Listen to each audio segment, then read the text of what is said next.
holidays, everybody. We've got a great one in store for you tonight. It's the Pac-12 versus the Big 12. You're watching the Valero Alamo Bowl as part of Capital One Bowl Mania. This incredible day of college football continues as Texas, the 20th ranked team in the country, looks for its 9th win of the season, tackling number 12 Washington. And what a season it's been for the Huskies. One of the greatest turnarounds in college football. 4 wins last year, on the verge of 11 if they can pull one off tonight in Kalen DeBoer's first season as a head coach. Alamo Dome is packed. We are ready to go. Texas and Washington, and we welcome everybody. Tom Hart alongside Jordan Rogers, Coach Kublik down on the sideline. This Washington offense may just be the best offense that you don't know about if you haven't stayed up late this year. Yeah, if you don't live on the West Coast and you got an early bedtime, you haven't seen enough of this Washington team, and you haven't seen enough of Michael Penix, their quarterback, one of the best in the entire country. It's prolific. They got 2 amazing receivers. They're going to throw the ball all over the yard, and you can see here they lead the country or top in the country in a bunch of categories: points per game, yards per game, and Michael Penix, their quarterback, #1 in the nation in passing yards. They're going to throw a lot at you, and on the other side, they got a pretty talented quarterback. Get your popcorn ready. There's going to be some points tonight. And Penix just 105 yards away from Cody Pickett's all-time school record. Meanwhile, different story on the other side of the field. Cole, Texas has been built with the run. And you're down your top 2 rushers tonight. Bijan Robinson, Roschon Johnson, both going to be out for the Texas Longhorns. And it's a younger offense. Due to the portal, you're down a couple of numbers on the offensive line. May keep you from going with some bigger lineups. Down at numbers at wide receiver, but extra time for Coach Sarkisian and this offense to prepare. I want to see if this Texas offense, Tom, is dedicated to running the football tonight. If it's me, I'll come out early, establish the tone, maybe a misdirection right off the bat. Try to get that Washington defense moving east and west. Quinn Ewers, extra time to prepare. Hasn't been great down the stretch, but there is big capability inside this Texas offense. I think the run game has to happen first if they're going to find it. All right, Cole, thanks. Steve Sarkisian and his quarterback, Quinn Ewers, have been center stage many big moments of college football this year, and they'll take it tonight. Texas won the toss. The Longhorns have elected to defer, and so Washington will receive. You may imagine we are in Longhorn country for the most part, just about 75 miles away from Darrell K. Royal Memorial Stadium in Austin. This is a pro-Longhorn crowd tonight, but a couple of Washington's biggest wins came on the road this season: at Oregon, at Washington State, to close the year out. Will Stone will get us started. Giles Jackson set to receive. We are underway in San Antonio, and this kick is short, but a fair catch taken. And we get another look at Michael Penix Jr., who announced this won't be his last look as a Washington Husky. The junior from Tampa started his college career as an Indiana Hoosier. 4 starting seasons, but he never finished this season. Injuries derailed him each and every year. The nation's most prolific passer gets the ball tonight. I know for sure there is so much more out there for this team, and the job is still not finished. I can't wait to be back playing in Husky Stadium for the 2023 season. Jordan, this is a program with a lot of momentum. That gave him a huge boost. Huge boost. You don't see many bowl games these days where everybody is back, everybody's going to play. That's Washington tonight. Full strength. Wayne Talapapas is running back, and they'll start off with a pitch back with a flea flicker. He's going to unload deep, and it is caught for a first down by Jalen Polk. A 34-yard strike to start the game. We mentioned it. This is a team that loves to air it out. I was joking down on the field with offensive coordinator Ryan Grubb. It's like, hey, you going to take a deep shot, 3rd play, 4th play? What's it going to be? Help me look smart. Hey, he was holding his cards close to his chest. First play there, flea flicker. This is an offense which is #1 in the country in passing, and here's what makes Grubb and Penix such a great pair. The check to the sideline. Penix often knows where his OC is going. A couple of shifts, including putting the tight end Jack Westover in the backfield.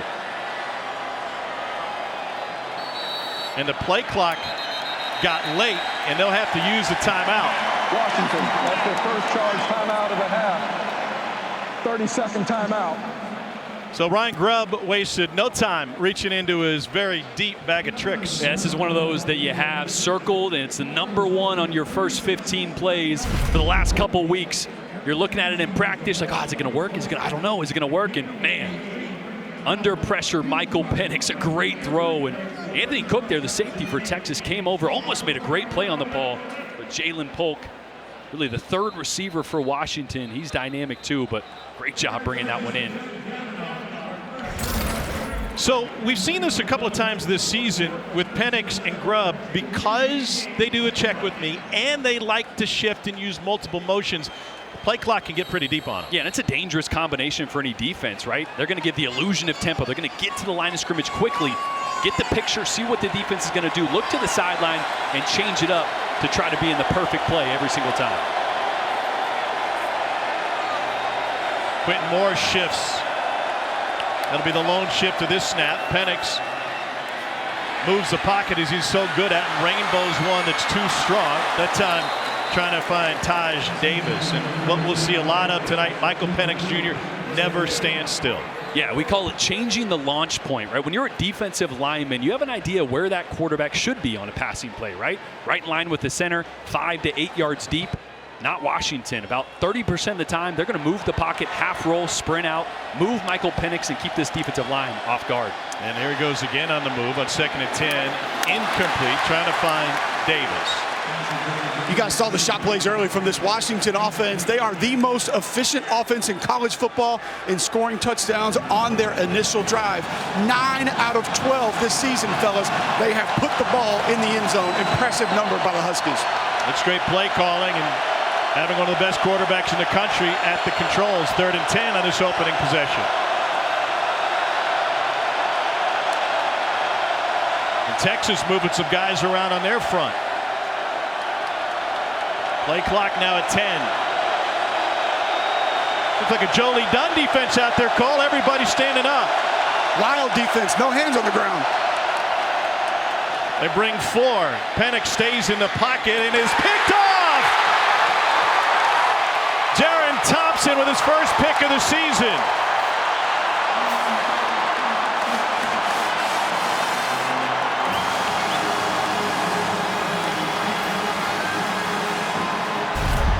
Great job. First 3rd down here. Kwiatkowski, defensive coordinator for Texas, does that little radar look. Everybody's standing up. No pressure there, but just some confusion on the back end. I think that route, Michael Penix expected that one to break underneath the safety. Receiver jumped like he was going over the top, and you see Penix there. Definitely miscommunication. Yeah, he's saying, hey, I thought you were going to go across his face. He doesn't. Lead to the interception. Great start for Texas. Quinn Ewers is the Texas quarterback. Keelan Robinson getting the start at tailback. They're without their All-American Bijan Robinson. And they'll run it off tackle for a pickup of 5 on 1st down. This Texas offense 27th in the nation, averaging 200 yards on the ground per game. Only the 4th start for Keelan Robinson, who's an Alabama transfer. And Penix trying to figure out what went wrong on the UW side. And Keelan Robinson only 17 rushing attempts on the season coming into this game. He's more of the get it to him out in space through the air kind of running back. Ewers gets taken down. Braylon Trice with his 9th sack of the season. It's a great job by Trice working off the left side of your screen there. One-on-one with the tight end. Well, actually, they're trying to double the tight end there. Gunnar Helm and Jatavian Sanders. Trice just splits them. That happens sometimes. You have a double team. He's like, well, am I supposed to get in front of him? Are you supposed to get in front of him and leave the middle wide open? Trice took advantage of it. 18th sack given up by Texas this season. Leaves 3rd and 11. 5-man rush. Ewers going deep down the sideline and left it short for Xavier Worthy. Their best deep threat. Jordan Perriman had the coverage, and while that one didn't go Texas's way, it's going to be an interesting matchup with Worthy versus the secondary. Yeah, it's going to be huge. This is the matchup to watch all night. Xavier Worthy, Texas' best receiver. He's a speedster. A little double move on the outside. Ewers let this one go really early. And that's what you do as a quarterback. You're trying to time up when he gets out of his break, when I let that one go. Reason that one fell short, let it go a little early. Misjudged the speed. Washington blocks it. They set the house, and the Huskies will pounce on it, and they'll have it inside the 30.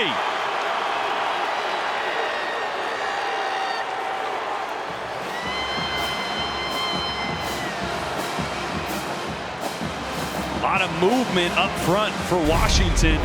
Watch the looper right here. He's going to loop around, little stunt. You see that a lot with defensive linemen in pass rush. Don't see it a ton on special teams, and nobody there. Ulofoshio came in to get it. He was a blue chip recruit a few years ago, but has been beset by injuries and back on the field tonight.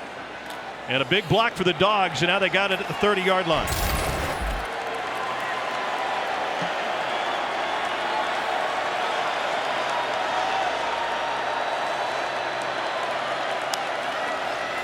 Play action.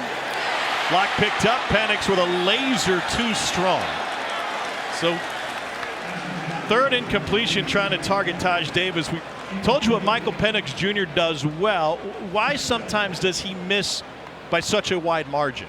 Well, I think it's just timing, right? We saw on the interception, they're pushing the ball downfield so much. This offense is based on verticals and overs, so there's a lot of gray area in the timing, and sometimes you're a little bit off when you're throwing it 40 yards downfield, ends up looking way off. He's missed on his last 4. That's Davis in motion, and they'll finally run it with Talapapa, the Virginia transfer. He is stacked up, can only pick up 1.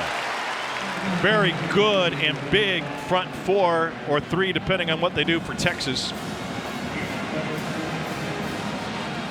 Both interior guys for Texas pushing 350 pounds. Keandre Coburn, T'Vondre Sweat, number 99, number 93 in there. Byron Murphy, number 90 in there, 300 plus as well. They're big up front, going to be tough for Washington to move them around. That's why you'll see Penix reset that pocket so much.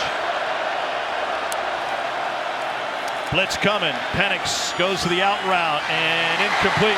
Trying to get it to Jalen McMillan. Anthony Cook had the coverage. Penix completed his first pass. He is 0 for 5 since. Yeah, Texas dialing up a little bit of pressure. Penix had to get this ball out earlier than he wanted to. Little high. And Anthony Cook almost made the play on the big flea flicker to start the game. Does a great job of splitting the receiver's hands there so McMillan can't bring it down. And so Peyton Henry on for a 46-yard attempt. His long is 50, and Washington late getting an offensive lineman out there.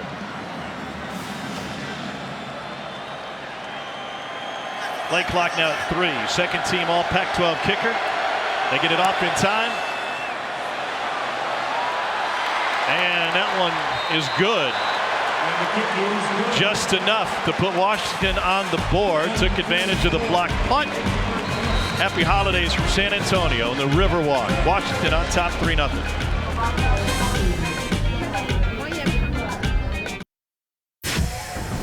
You're watching Capital One Bowl Mania.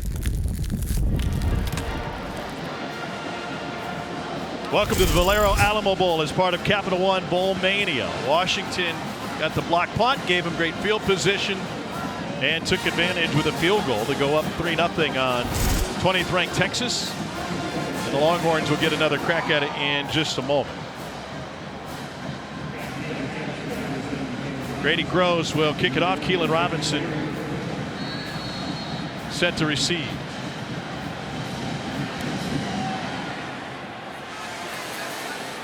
And Robinson wants to bring it out a few yards deep to the 20, and a flag on the play.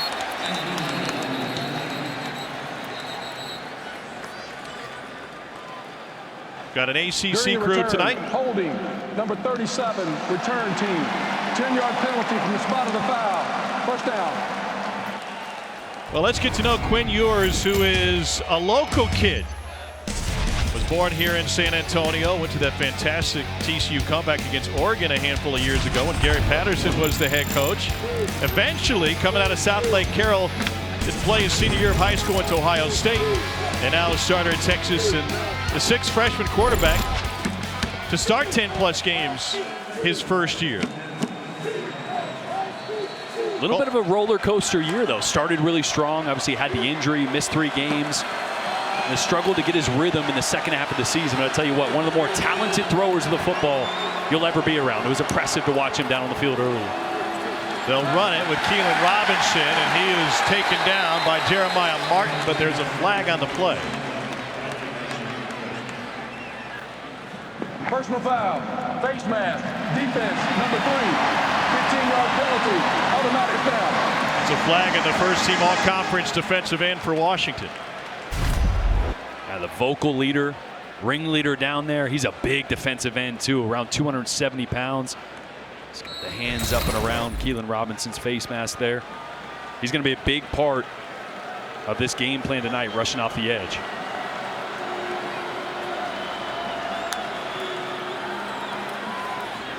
Ewers comes to Xavier Worthy.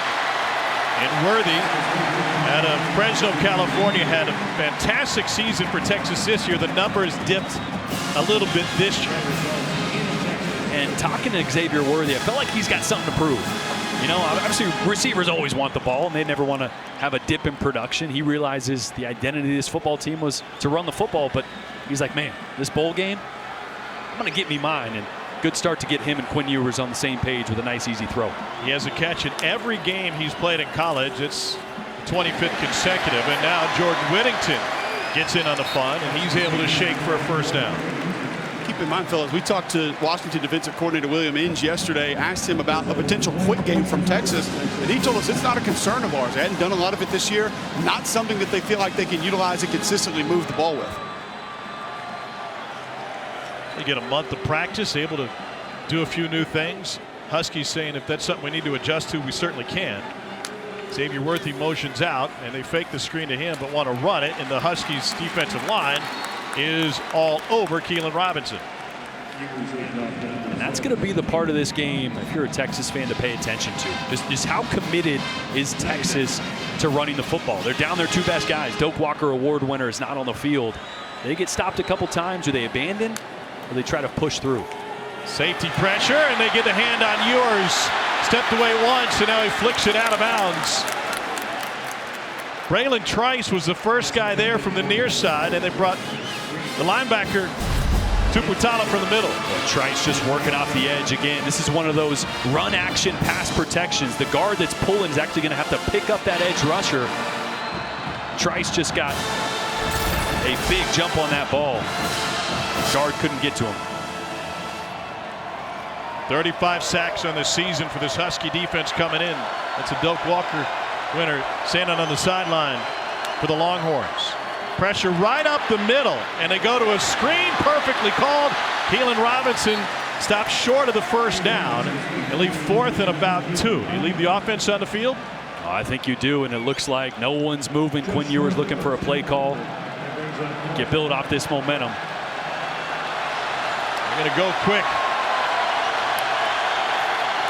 Ewers swings it out. Nice catch and a big first down for Casey Kane. And he takes it down the sideline to set up Texas at the 10-yard line, a 27-yard gain. And just an amazing play call. They had this one dialed up. There was no hesitation. You see Kane, he's a receiver lining up in the backfield. Some confusion for the Washington linebackers about who to identify, who's got the back out of the backfield. It's a receiver. Just a great job of having that play and calling it quick, not letting Washington adjust. Jonathan Brooks is now in at running back for Texas.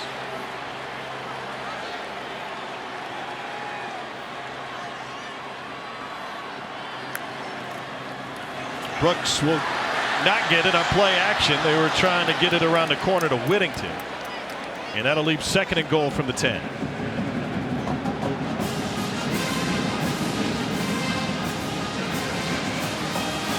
Quinn Ewers, 14 touchdowns, 6 interceptions. One of the biggest games of the year in college football when the Texas defense showed up in a big way against Alabama. Ewers was hurt that game, and it's been a roller coaster ride for him in his first year playing after redshirting at Ohio State. Now second and goal.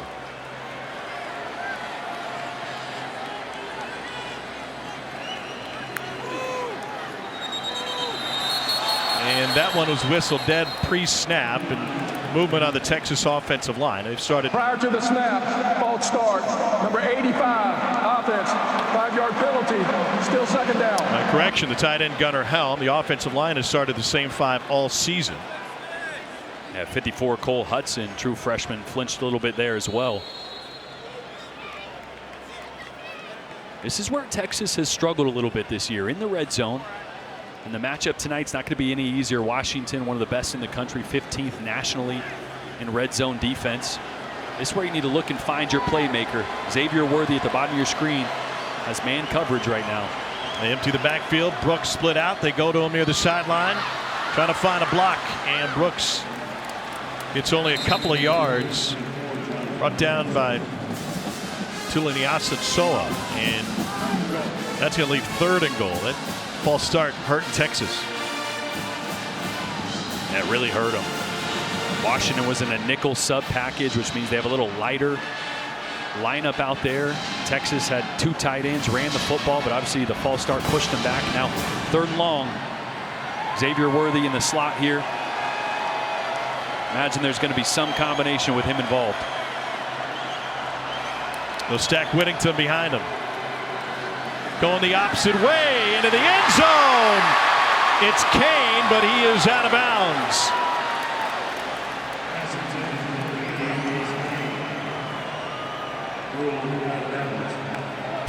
Had man coverage to that side. Don't mind him taking that shot. Ball had just a little too much air on it. When you throw this ball, it's either got to be air into the back pylon or on a line drive, back shoulder to the front pylon. Kind of caught his receiver in between. Left that one too far out of bounds. So Bert Auburn, who's 5th in the Big 12 in field goal percentage, on to attempt a 30-yarder. And the chip shot is good. Texas has answered Washington's score. 7:52 remaining in the first. We're tied at 3.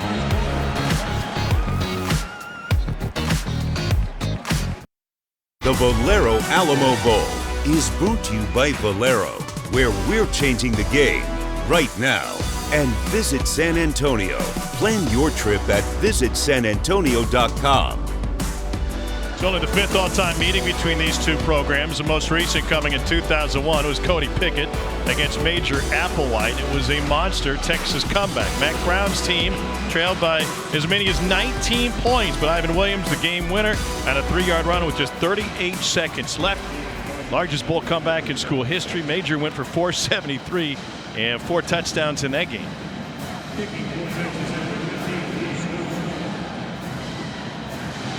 That game, by the way, was scoreless through the first quarter, and it ended up being a high-scoring affair. Only 6 points combined early on in this one. Chance to bring it out for the Huskies. Giles Jackson gets taken down right at the 10-yard line. Make it the 12, and here's Michael Penix Jr. And we've already seen it a few times. They do such a great job of changing the launch point. What do I mean? Moving where the quarterback sets up to throw the football. Here, if you would have been a normal drop back, it's a great pass rush. But they did the half roll, and look at the accuracy. He hasn't been accurate tonight, but over the course of the season, Penix one of the most accurate. Again, changing the launch point. What ends up being a good pass rush because the quarterback is not in the middle, ends up being way off, not even close. And again, the accuracy by Penix all year has been elite. A rough start so far today for him, 1 of 6, but because they've moved the pocket so much, really tough to get him on the ground. Fewest sacks taken by a Pac-12 quarterback in the last 25 years. Meanwhile, Richard Newton gets a carry here.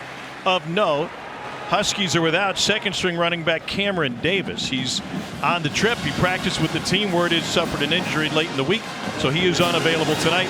Bumps Newton up to second string, and he's in here for what is the 3rd series for UW.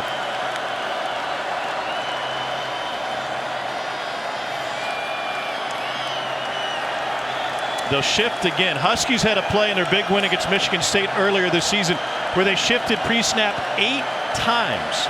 I asked Ryan Grubb about that, the OC. He just kind of laughed and he said, yeah, that sounds about right. Penix has not found his rhythm here tonight. 6 consecutive incompletions. It's the longest incompletion streak this season for Penix. Texas right now doing a really good job of bringing pressure, and when they're not, they're varying the looks on the backside. So they're waiting for Penix to look to the sideline, and then right before the snap, rolling coverage, changing leverage, changing the picture on Michael Penix. Longhorns have not been a great pass defense over the course of the season, but they have been to start tonight. And with all this burnt orange under the roof, going to get loud pre-snap.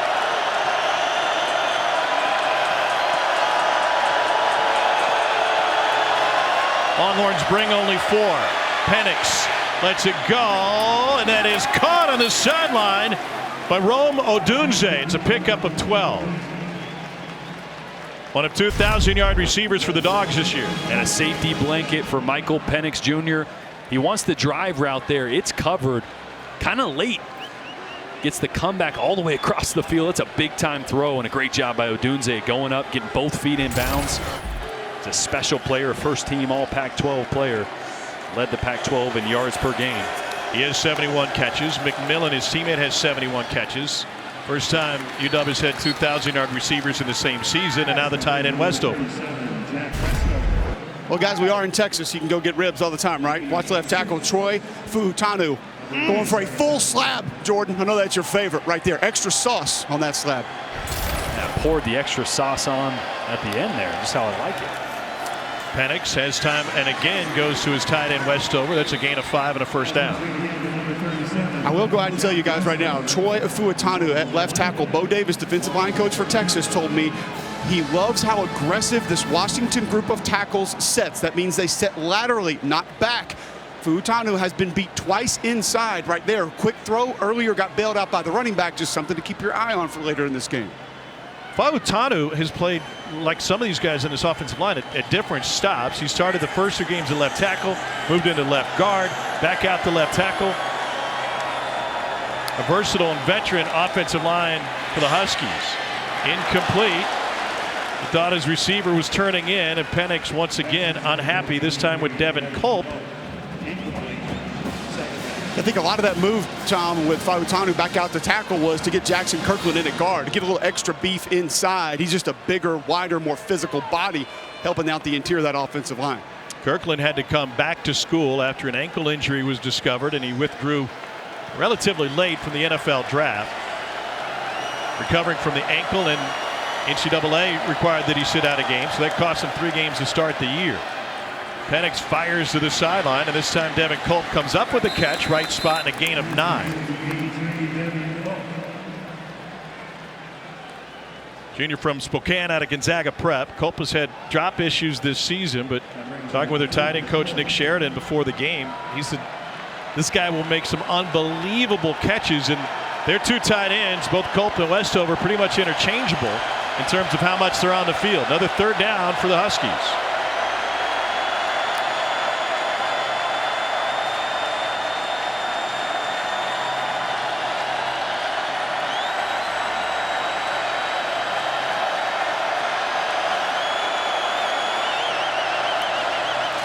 On 3rd and short, they swing it outside. McMillan's got the first down, and well, it almost looked like he got taken down by a face mask by Darren Thompson, the way his head got yanked back. First down regardless for the Huskies. Yeah, little zone read. It's a great pull by Michael Penix. And look at the arm angle. Little sidearm flicked. Get the ball around the defensive end out to Jalen McMillan. He's not the quarterback that's going to keep it on the zone read, Michael Penix. A lot of injuries over his career. Used to be a lot more of an athlete, of a runner. Doesn't really need to be now. So good at distributing the football, playing point guard from the pocket. Suffered a torn ACL twice at Indiana, freshman and junior seasons with the Hoosiers. Dumps it underneath the Culp. He's got a blocker in front of him and trying to road grade his way. Fuutanu, the sophomore out of Henderson, Nevada, out in front. It's a pickup of 4.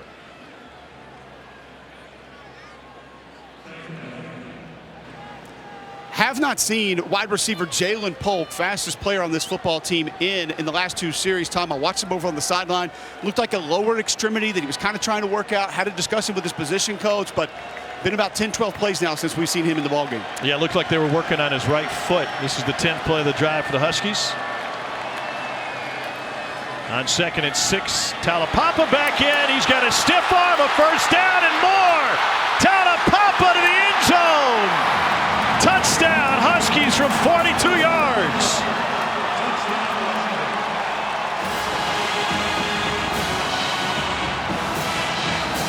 He is a home run hitter. And great push right here on the double team.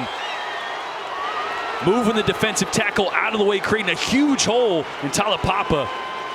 Not the most athletic, not a home run hitter, but does a great job of getting north and south, and right there had just enough speed. Got to remember as well, Texas is without Demarion Overshawn, their star linebacker declared for the NFL. Diamante Tucker Dorsey playing a lot more in his place, so they're down 1 guy at linebacker, and it showed on that play. Peyton Henry punches it through. Huskies answer the Texas score with a touchdown of their own. 11th rushing touchdown of the season for Wayne Taulapapa. Back on the field for the first time in that drive, and the Huskies find the end zone for the first time.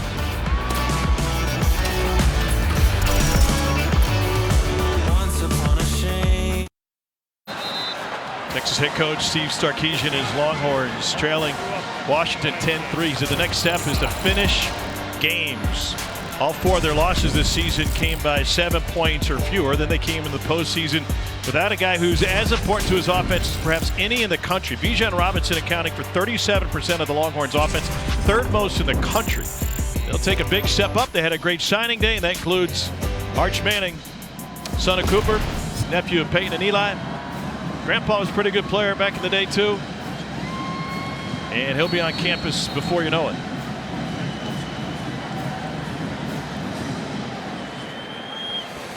No return for Texas. Friday on ESPN and the ESPN app, former ACC rivals square up in the Duke's Mayo Bowl with Maryland and number 23 NC State at noon Eastern. Then it's number 21 Notre Dame and 19th ranked South Carolina in the TaxSlayer Gator Bowl. Saturday at noon Eastern on ABC, Iowa gets a rematch with Kentucky in the TransPerfect Music City Bowl. Including their 4 bowl wins, Mark Stoops' team has won 20 consecutive games against non-conference opponents. Be without Will Levis in the postseason game.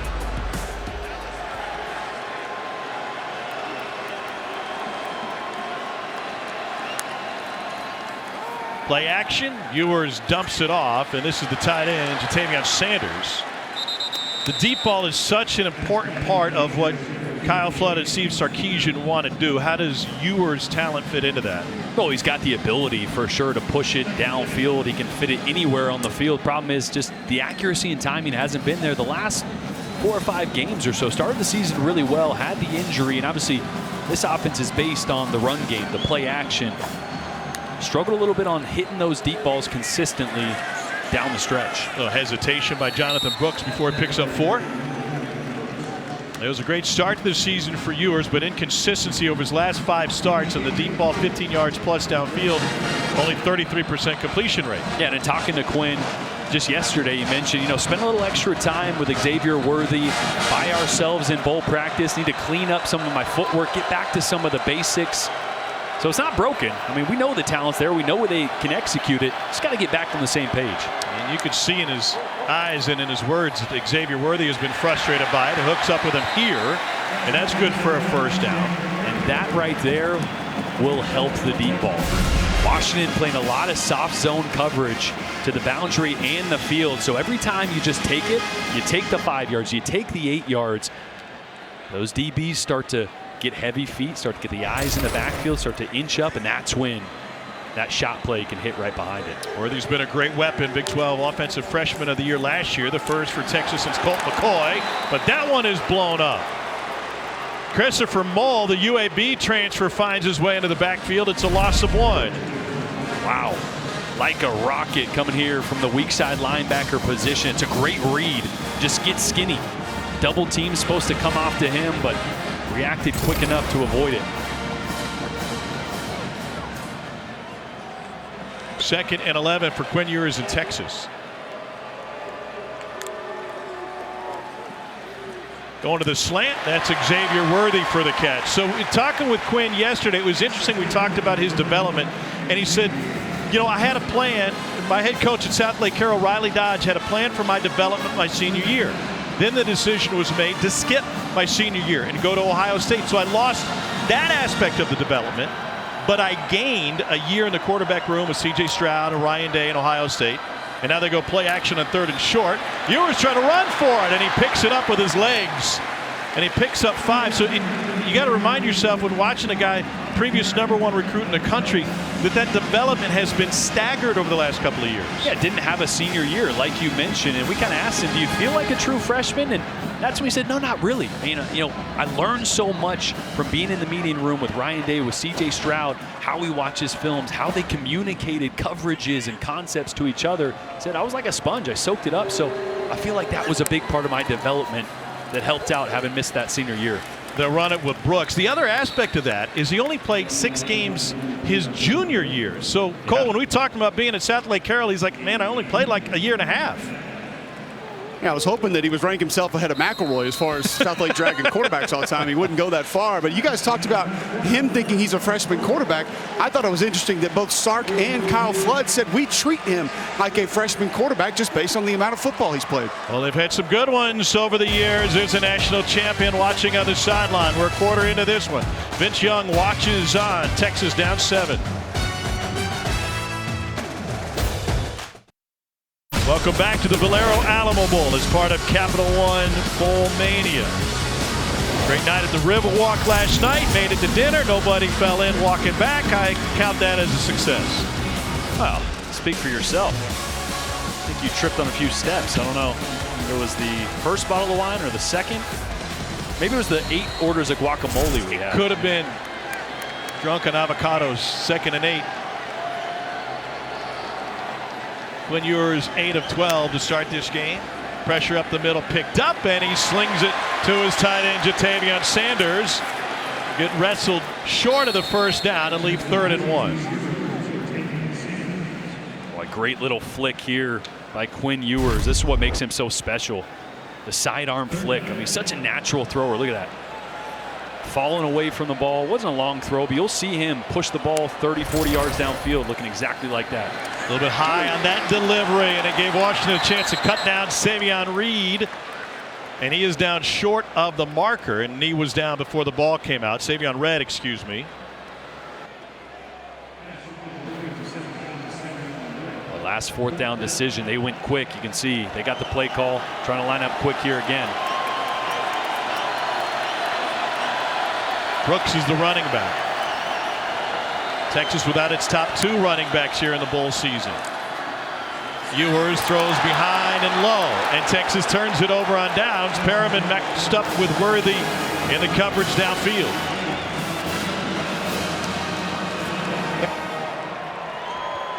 Oh, I had Worthy too. A little slant route. Play action, sell and run really hard.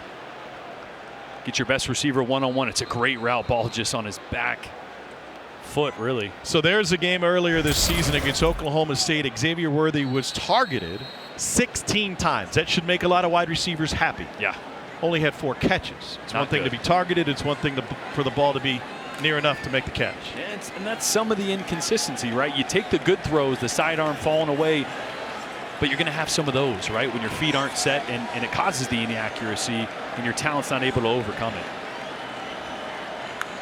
Talapapa at running back. Penix wants to throw on 1st down. And he's able to complete it to Jalen Polk, who's back on the field after dealing with a foot issue. Transfer from Texas Tech. He's from Lufkin, Texas. They've had some pretty good wide receivers come out of there, including Dez Bryant. Met with him yesterday. I said, rank him. He goes, put me right behind Dez. Most wide receivers don't have that humble bone, do they? No. That's what makes him great, though. Kiki Cody, who started Texas Tech before going on the NFL, also from Lufkin High School. Play clock at 5 on 2nd and 7. Quick hitter to the outside, and McMillan shook the first, shook the second. Taken down by the 3rd. Deshaun Jameson ends up a gain of 3 after all that. Well, another exotic look by Texas. That time they stacked the line of scrimmage, went cover 0, forced the ball out of Michael Penix's hands quick.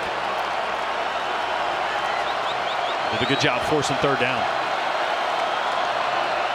There's Diamante Tucker Dorsey filling in for DeMarvion Overshawn. Huskies 2 of 4 on 3rd down tonight.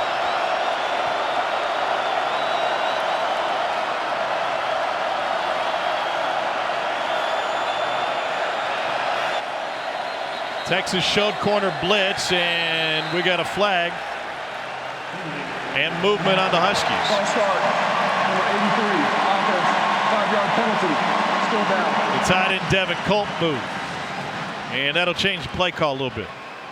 interesting. I really like the game plan by Texas defense because it's not what everybody else has done. Washington's actually one of the least blitz teams in the entire country, 107th actually. So because they move the pocket so much, because Michael Penix is so great at getting the ball out and throwing under pressure, most teams are scared to blitz. Texas, not so much. They've really mixed up their looks. Talapapa motions to the backfield. You can see here again, all these guys trying to confuse the Washington offensive line. Play clock ran out on him. Play of game. Offense. 5-yard penalty. Still third down. First possession of the game, the Huskies had to use a timeout to avoid that same penalty. Didn't burn one here. It's going to cost them another 5. Yeah, we talked to Kalen DeBoer about that yesterday. Said, man, I don't like to burn those. I know it's going to happen at times because we line up, we look to the sideline, try to get in the perfect play.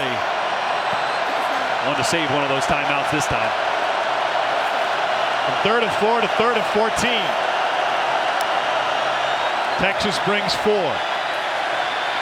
Penix leaves the pocket, still wants to throw, and lobs it deep downfield. Incomplete and no flag. Odunze got turned around by Cook. But these ACC officials kept the flag in their pocket. Oh, there was definitely some contact there from Anthony Cook. You see him pull the left shoulder pad of Odunze. Would have been a really tough catch, but he was definitely there early. Definitely some contact. Side judge pointing to his knee like I think he thought that maybe they got tripped up. I agree with you though, Jordan, seeing it down here from the field. And look incidental. Xavier Worthy back to receive this punt from Jack McAllister. Texas nearly got it. And there's a flag on roughing the kicker. Longhorns ran in the same situation against another purple team late in the game against TCU, nearly got it.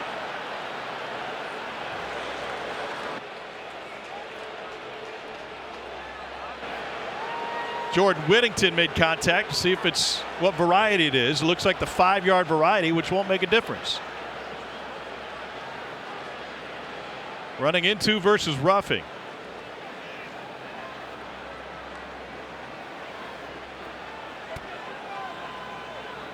Running into the kicker.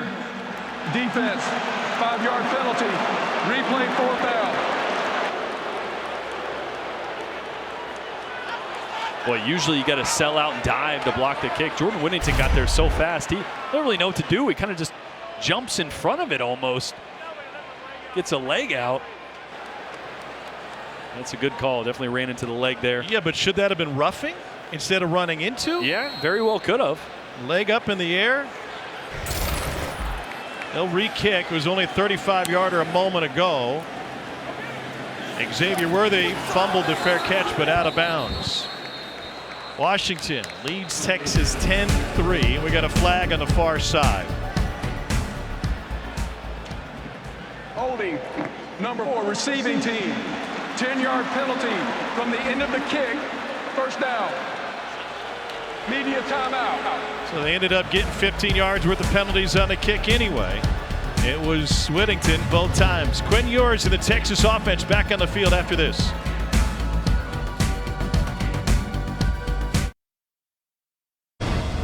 The College Football Playoff Semifinals, Saturday, December 31st on ESPN. So the Mega Cash is back for the CFP semifinals on Saturday. 9 different viewing options for each semifinal. There's only one. Jordan and I are going to be watching. That's a Pat McAfee show presented by Mercedes-Benz on ESPN2. Featuring not just Pat McAfee, but among others, Cole Kublik. Cole, what do you got? We got Taylor Lewan, AQ Shipley, Super Bowl winning center for the Tampa Bay Buccaneers. Everybody knows Taylor played tackle at Michigan. A little RG3, we might let him talk some quarterback play occasionally. Yeah, RG3 played in a high-scoring game here in the Alamo Bowl. And Kalen Robinson with the carry there picks up 6. Who is Cole Fullen? RG3's not going to get to talk. No. Cole Kublik, a lineman. Taylor Lewan, a lineman. They're going to be talking about those big beefy boys all Shipley's game. going to block him out too. It is the most trench knowledge on a single television broadcast in the history of television. Here's 2nd and 4. Robinson taken down just shy of the line to gain by Alfonso Tuputala. Got a game-high 9 tackles in the Apple Cup.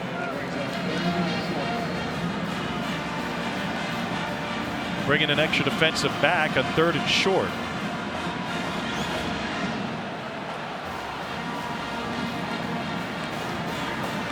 Used to be a guarantee with Bijan Robinson in the backfield. And a little harder tonight for Texas in between the tackles.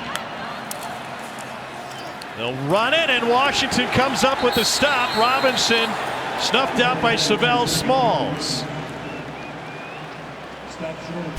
A little inside zone just takes a minute to develop as Whittington goes across, and Smalls does a great job of crashing the mesh, getting right all over that. And so the Longhorns will run the punt team out, led by Daniel Trejo, who was at NAIA Texas Wesleyan. John Robinson and Roschon Johnson, spectators only tonight. Trejo to punt it away.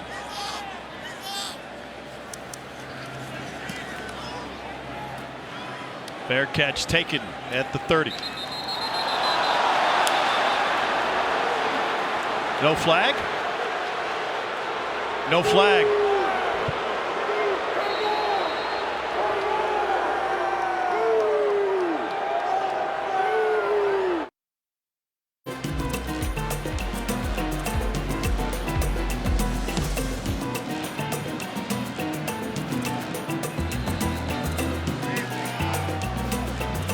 I promise the boats don't really move that fast down on the Riverwalk. I'm Hart, Jordan Rogers, Cole Kublik, our fantastic ESPN crew tonight from the Valero Alamo Bowl. A lot of burnt orange in the stadium. There's a lot of burnt orange walking down the street to come to this game. Steve Sarkisian said, why load up and ride buses when we could just walk to the game? Yeah, it's a home game de facto for them. So I didn't want to walk. I walked all the way almost a mile, me and Cole, for breakfast tacos this morning, and that was about all I needed. Tacos were 7 great. more miles to walk them off. Yep. Shout out to Pete's Tacos. Have that again. Thanks for being my Grubhub drivers and delivering back to the hotel. Here's Lazy. Penix Jr. dedicated. How about that? And Washington will run it straight ahead with Richard Newton.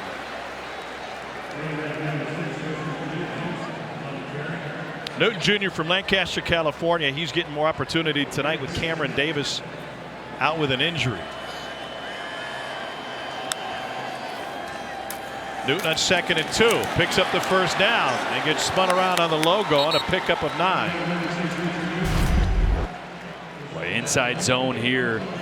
Doing a really good job. You see the center here pulling. Right tackle pulling.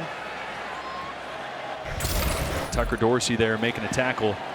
Again, filling in for DeMarvion Overshawn. Straight ahead again, running right behind Corey Luciano.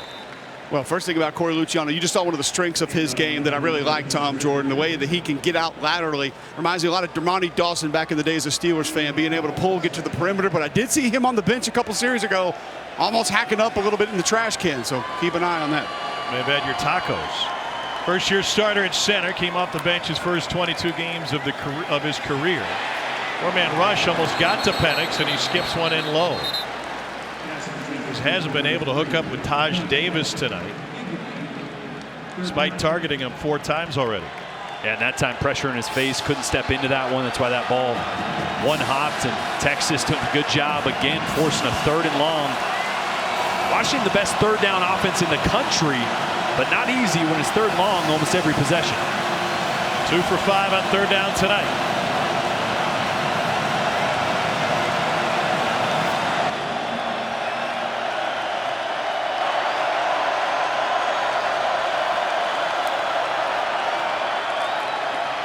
Out of the backfield, Talapapa, and gets taken down in the open field after a gain of only 4.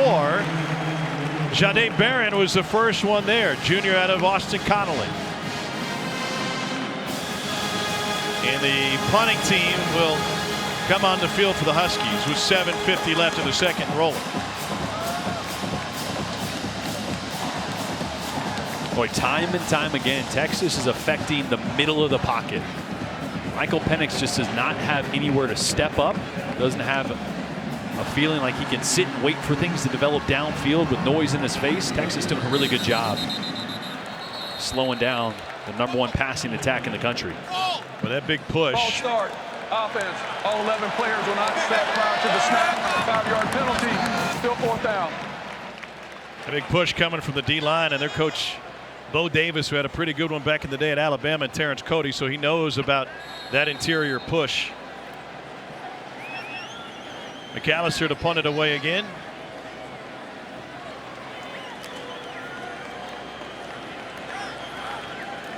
Xavier Worthy stands at his 11. That is a beautiful punt. It will sail over Worthy's head and into the end zone. 52-yarder. 10-3 Huskies. Back in a moment.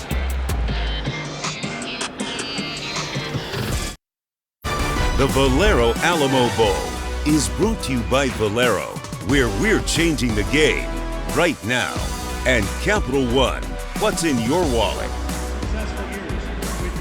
Take you back to the 2011 Alamo Bowl. Steve Sarkisian, head coach at Washington. Baylor led by the Heisman winner Robert Griffin III. 123 combined points.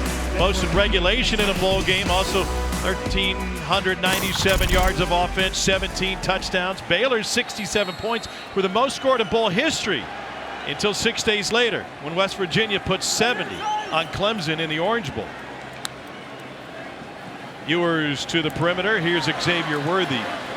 Interesting talking with Steve Sarkisian yesterday about his time at Washington, and we've had this discussion with him before when he was on Nick Saban's staff at Alabama. The growth as a head coach from Washington to USC, struggles off the field, learning who he was on the field. He said, you got to remember, I came up through Pete Carroll. I learned how to run a program through him, and then I went to Alabama and Nick Saban, and that very different attention to detail. So now, he said, midway through your career as a head coach, you learn to be your own man and your own voice. He's tight end Sanders, and a big gain for a Texas first down on a pickup of 16. And I thought it was interesting. He goes, look, in times of adversity, you're going to resort to being somewhat of yourself anyway, and if you haven't been that person, then your team's not going to know who you are, and they're going to take a little bit of your identity. So he's found a way to be true to himself, take a little bit of what Pete Carroll did, take a little bit of what Nick Saban is, and still does, and mix it into something that's being successful here in Austin.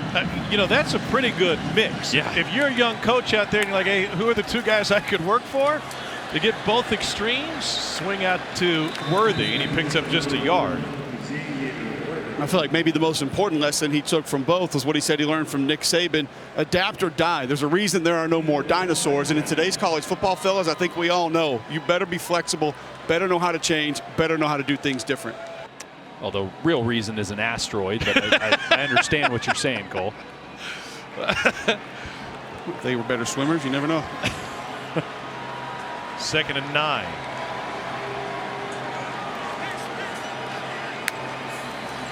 Ewers slings it out, and that one's a pickup of 6 to Keelan Robinson. And I really like the rhythm that Steve Sarkisian has his quarterback Quinn Ewers in right now. We were kind of wondering coming into this game, a team that loves going 12 personnel, 2 tight ends, running the football without their top 2. Will they keep doing it, or will they try to go more quick game? That's what they're leaning on now. Incomplete, trying to find Whittington on 3rd and 3. If Bijan Robinson is in the game tonight, are they throwing it on 3rd and 3? No, they're handing it off. He's an eraser. He was an eraser. Right? Didn't have to be perfect. He would make you right. So those 3rd and short's tough, but I love the play call there. Sprinting left, ball a little low, but Jordan Whittington had a chance. Should have pulled that down for a first down. So Danny Trejo on to punt it away again. Now 4th and 3. Remarkable journey to make it to Texas. It included time sleeping 3 hours a night and working at an Amazon factory just to pass the time and pay the bills. 4:50 left in the second. Who's who?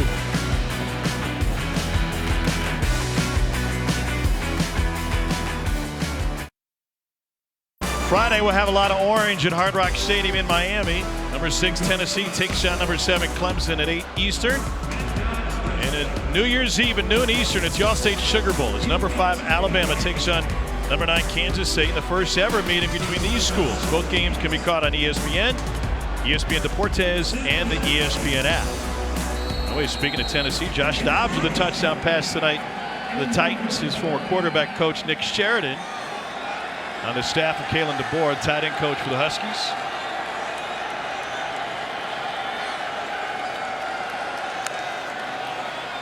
Penix, slow play action, pressure, hit as he throws, and he unloads deep. It is off the fingertips of Jalen McMillan.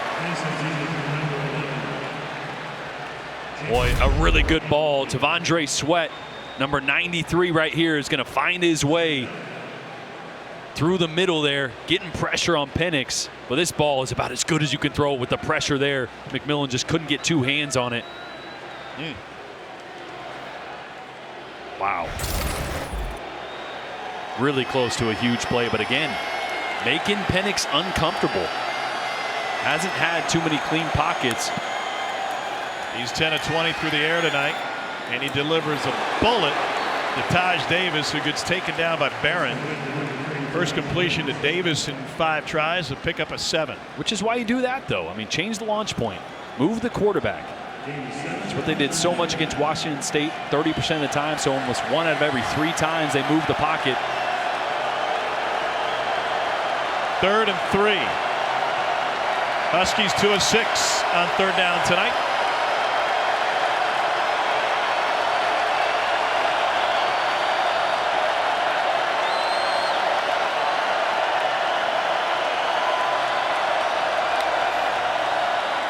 Texas brings an extra man. Penix completes it. Odunze takes it for a 1st down, a pickup of 11.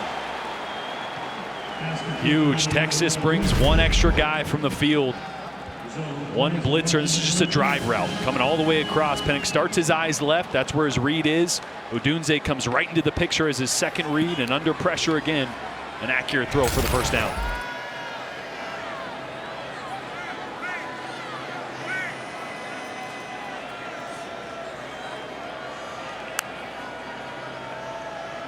Texas gave away the coverage, and Penix with a check to the sideline.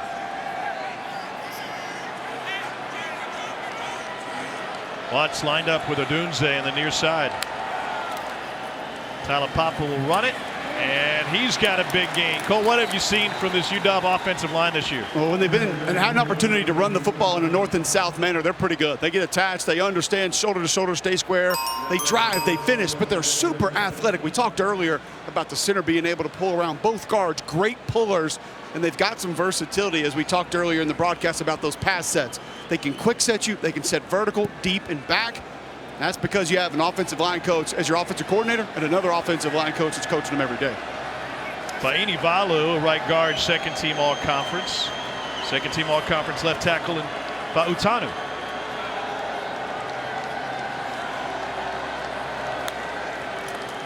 Play action again. Penix to Talapapa out of the backfield. And another fantastic open field tackle by Jahdae Barron. It's only a gain of 4.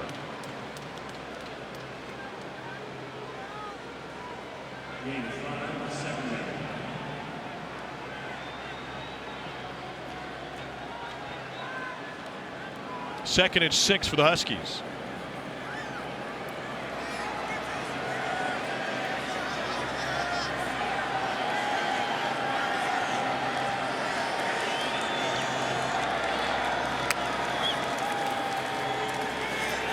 Penix fires wide. McMillan, the intended receiver. Yeah, and this is what the accumulation of pressure will do to a quarterback. Even when you have a clean pocket, there's been so much noise around Penix. Watch as he steps up. He can settle right here. 1 hitch, he should settle. Gets fast feet, climbs in the pocket too quickly when he didn't need to. That's because of all those times he's been getting hit. Your mind starts to speed up and you see things that aren't there. Took himself into another hit. 3 of 7 on 3rd down. They give it to Talapapa on the draw, and he is throw for the 1st down. Fantastic effort. Needed 6, got 7. Boy, left tackle Fa'utanu is just punishing people. Another slab there. Cole will be happy down there. Went for the ribs. Picking up a 2nd order. You know linemen always want seconds. Thirds. 90 seconds left in the half. Huskies have a pair of timeouts. Going deep. Too strong once again for Taj Davis. 1:15 to play. We've had some great games today. Minnesota in the Bronx held on against Syracuse to start today. Florida State over Oklahoma leading into this one. Getting a late score. And we've got a touchdown difference here in the first half. But this high-scoring Husky offense, averaging 41 points a game, top 5 in the country, has been held to just 10 points. And they'll have to use another timeout with 10 seconds on the play clock. Timeout, Washington. That's their second charge. Timeout of the half. 30-second timeout. A lot of good football to talk about today. Let's get you back to the studio. Here's Kevin Connors. Yes, and Tom, coming up on the TikTok halftime report, Sam Acho, Trevor Maddich will join me. We'll discuss what TCU must do to beat Michigan in the Fiesta Bowl and the quarterback in the Peach Bowl that our guys trust most in crunch time. Plus, we'll recap a dynamite Cheez-It Bowl and a sparkling performance by Jordan Travis. All coming up on the TikTok halftime report. Tom? All right, KC, thanks. We learned a lot about Cheez-It this week, didn't we, Cole? How many Cheez-It crackers do you think you can take down?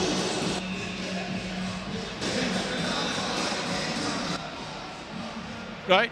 He's in the cone of Wow, silence. surprising. First time I've ever heard an offensive lineman be quiet when you're asking about food. I know.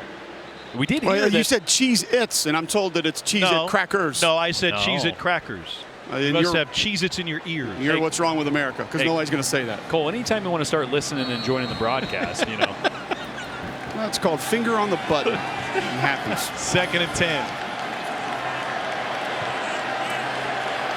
Penix 13 of 25 for a $110 here in the first half. Just a 3-man rush. Penix pulls it down, and now he stumbles out of the gate. Will go into his slide to avoid taking a hit and picks up 4. 1:03 and rolling. 1 timeout left for the Huskies. Yeah, sense of urgency, but 3rd down here. Still a timeout. Got plenty of time. Empty backfield. On 3rd and 6 over the middle. Caught for a first down. Odunze, pickup of 18. Oh, this is such a good throw by Michael Penix. He's got a linebacker in zone coverage underneath. You're going to see him working to the right. He's got a dig route. He's got to put this one with enough air to get over the top of Jalen Ford, but enough velocity that the safety can't close on it. 11th play of the drive. It was tied in. Jack Westover goes down after a pickup of 4. 26 seconds and rolling. Huskies have the timeout. I thought they might use it there. Yeah, finally do. Wasted about 5 seconds, though. 5-6 seconds rolled off the clock there. Timeout, Washington. That's their 3rd and final charge timeout of the half. 30-second Kalen timeout. DeBoer and company Please now reset the looking at a 2nd and 6. I guess the question is, you get 20 seconds left in the half with no timeouts. What are the options offensively? Well, you're at the 12, 13-yard line, so take some shots into the end zone. You maybe have time on 1st down for one to not be into the end zone and get on it, spike it if you can, but I expect a few shots here into the end zone. Penix has been so good getting out of the pocket, but a couple times tonight he seemed to have made the wrong decision when there's been pressure around him. Well, Texas has done a great job of changing the picture. And what do I mean when I say that? Well, Washington likes to see it, look to the sideline, change the play. Well, Texas is doing the same thing. You're going to change the play? Okay, we're going to roll late. We're going to signal, change the coverage. So what Penix and offensive coordinator Ryan Grubb are expecting, Texas isn't doing, which is a really good job by Kwiatkowski, defensive coordinator for Texas. It's not just that pre-snap movement either, Jordan. It's the post-snap movement that I think is giving that Washington offensive line some trouble. 2nd and 6. McMillan's in the backfield. Timeout used by Steve Sarkisian. Right before the snap, apparently. Timeout, Texas. That's their 1st charge timeout of the half. 30-second timeout.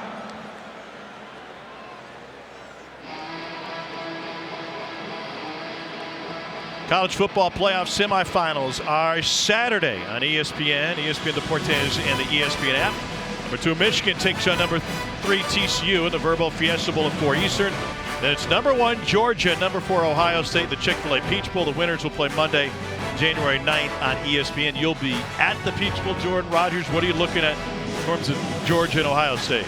Well, I think it's a great matchup. I think it's actually the toughest matchup for Georgia of any team that's in the playoffs because of the skill that Ohio State has at wide receiver. Emeka Egbuka, Marvin Harrison Jr., they're going to really test that secondary. But again, the most physical team going to win that game. Michael Penix Jr. is rewriting the Washington record books, and on that 18-yard completion to set up the Huskies here, took over the record of now 4,486 passing yards, eclipsing Cody Pickett's total from 2002. And Jalen Polk back in the game. Hasn't been playing many snaps since that injury. 5-man rush. They swing it around and go back to Culp. And he gets the first down. Clock will stop for a moment. There's an injured Longhorn player. And that will buy Washington even more time. It's Ryan Watts, the best cover corner for the Longhorns. Loved the play design there. They're going to double fake screens. They're going to fake screen one way, fake screen the other way, and slip down the middle. It's a copycat league. This is what Kyle Shanahan ran a few weeks ago. They're going to leak here, pump the screen. Leak here, pump the screen, and then get the guy right down in the middle. See that tight end work late over the middle. The Niners actually ran that play. Brock Purdy, I think 2 weeks ago, a week ago. Great little play. You get defense going one way, get them going the other way, and then sneak right down the middle. Terry Bound and Jimbo Fisher, right before I got to Auburn, had a very similar play. We called it Gator that they ran. Fake the screen both directions. Andy Fuller was the tight end. He would leak right in the middle of the field. Nobody home. Absolutely wore Florida out in Gainesville 1 year with that play. Never forget Andy Fuller. Well, it's tough, right? Defensive linemen and linebackers, as soon as you see those offensive linemen, that's really what makes the play. The offensive linemen also getting wide, getting width. That takes the eyes, that takes all the defenders out of the middle. And if you can protect or buy enough time, it's a great play. So Watts came up injured trying to make the tackle on the 240-pound tight end Culp, and was immediately pointing towards his shoulder, and that right arm held stiff by the Texas athletic training staff as the Ohio State transfer gets helped off the field. He's the only defensive player for Texas to start every game this season, and with little time left in the half, they'll waste no time and take him straight to the locker room. That is not a good sign for the Longhorns. No, and also their best cover guy, 6'3", he's got great length on the outside, and now they're going to figure out who's going to match Rome Odunze, Washington's best receiver, also a 6'3" guy on the outside. Well, they had Austin Jordan, the freshman out of Denton Ryan, got forced into the game against Alabama early in the season, got some valuable experience. That was only a handful of plays. So Deshaun Jameson on one side right now. They got a tight split up top by Rome Odunze and a couple tight ends to the field. This is one of those times that maybe they run a drive route, try to block in front. Oh, no. Thought they might try to run a play there with 13 seconds left.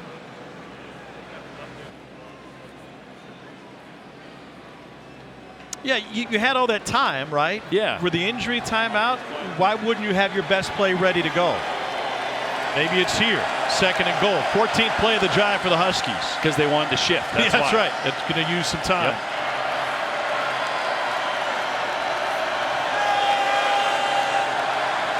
Ten on the play clock. And more motion. Penix will lob this one out of the back of the end zone. 7 seconds remain. So that's the time that this offense takes just to get in position and give Penix some looks. Yeah, their success is so predicated on shifts and motions and changing the picture pre-snap. So they didn't snap that ball. They spiked it because they wanted to go to a certain play that had a little movement. And now with 7 seconds left, this ball's got to go in the end zone. Can't catch this ball in bounds to save time for a field goal if you don't pick up a touchdown. Low scoring first half between the Huskies and Longhorns. That's McMillan in motion. Fake fire, incomplete. Too much for Odunze, but still 3 seconds left on the clock. That was a fastball for Michael Penix Jr.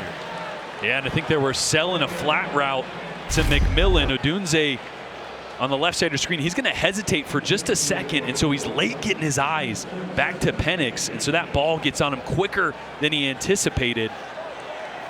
You see McMillan behind there. They were trying to sell that Odunze was blocking, then he runs the slant. Just a hair off by Penix.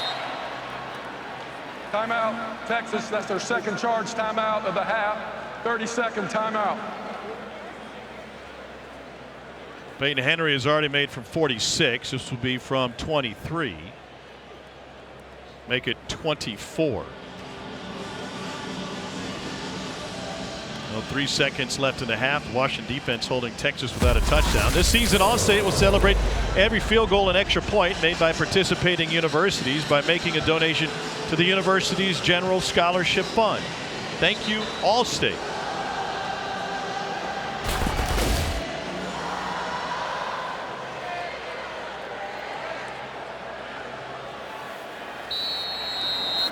Make it 24 for Henry, the senior from Danville, California, second team all Pac-12 kicker. And this explosive Husky offense held to just one touchdown in the first half.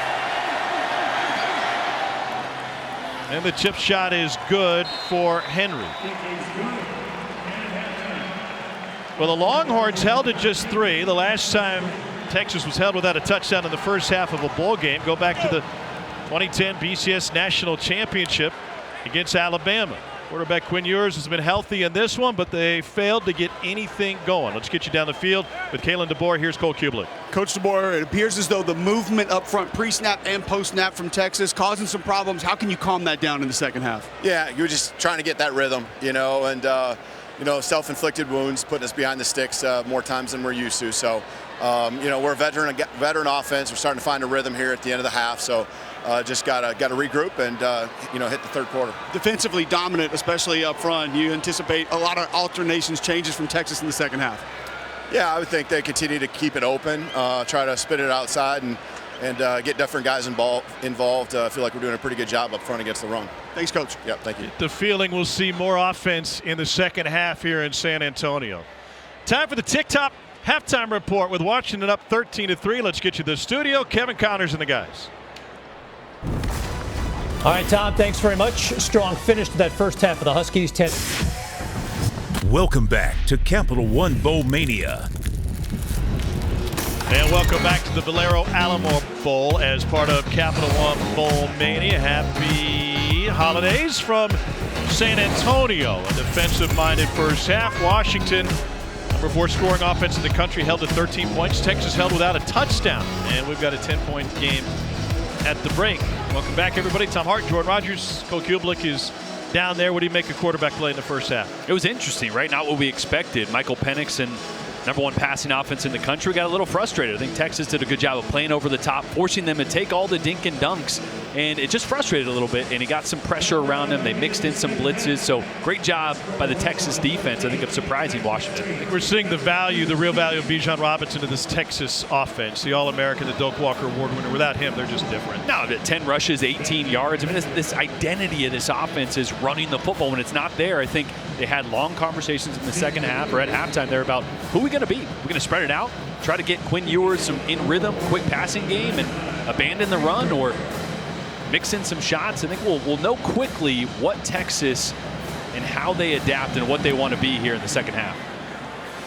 Chance for a return? No, it'll be a touchback. Cole, what'd you learn talking to Steve Sarkisian at the half? I think I can answer a couple of Jordan's questions there. I talked to Coach Sark coming out of the locker room. I asked him, do you stay dedicated to the run in the second half? He said, yes, we have to, but we need to find our runs. We can't just continue to bang our heads against the wall that is that Washington front. I also asked him about pre-snap movement on offense, and he said, yes, it's been calm. I can't move my guys around so much. We don't have the depth for that. And then just for you, Jordan, I said, Coach, what about shot plays? He said, oh, they're coming. We'll see how soon we see those shot plays. By the way, Huskies 9-0 this season with the halftime lead. Only 3 teams have 10 wins without a loss from leading after the half. Georgia, Michigan, and Tennessee. So good company for this Washington team, which is trying to find its 11th win of the season after a 4-8 campaign last year. Go deep here. Maybe not yet. You know, slow play it.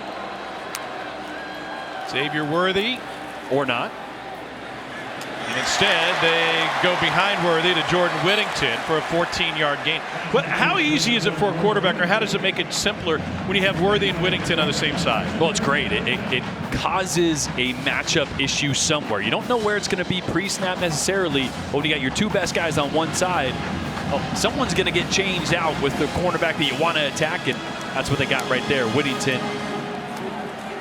And they'll run it with Keelan Robinson straight ahead, a pickup of 7.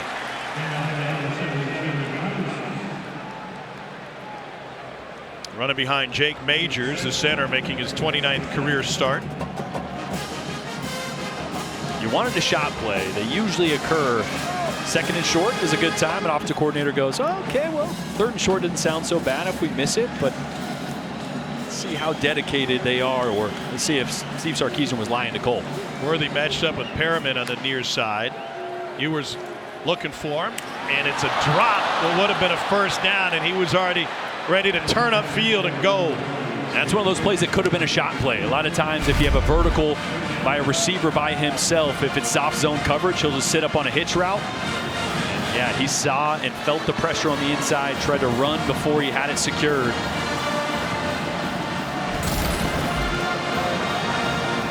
Only 25 rushing yards for Texas tonight. Longhorns 2 of 8 on third down. Washington giving that stand-up look. Ewers has nowhere to go at the moment. Then he slips one out to Worthy. Held on to this one and took it for a gain of 21. Oh, such a good job by Quinn Ewers here. Washington's going to show pressure, and they drop it into drop 8. It's a great job working up in the pocket and keeping it alive, keeping his eyes downfield. And Worthy, that's not his route. It's a good job of adjusting there, getting back towards your quarterback.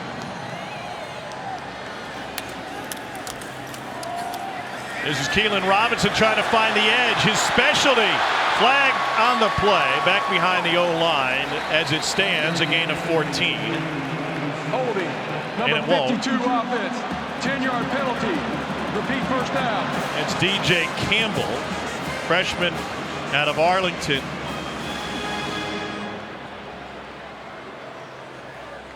The run's going to go outside to the right. So as the defender tries to pull away from DJ Campbell, he's going to get a little bit of the shoulder pad you're going to see with the left hand right there. That's an easy one for that back judge to see.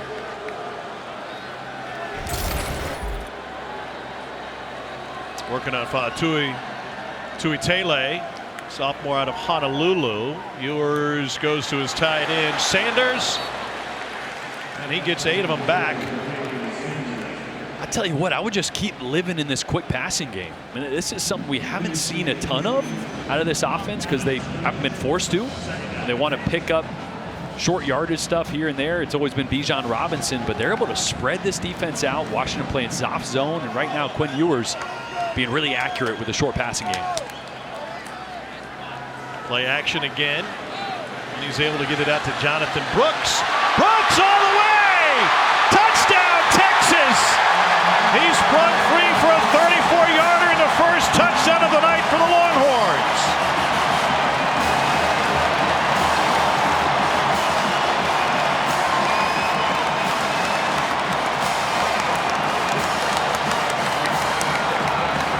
Bijan Robinson out there to celebrate with him. First receiving touchdown of the season and of the career for the freshman Jonathan Brooks.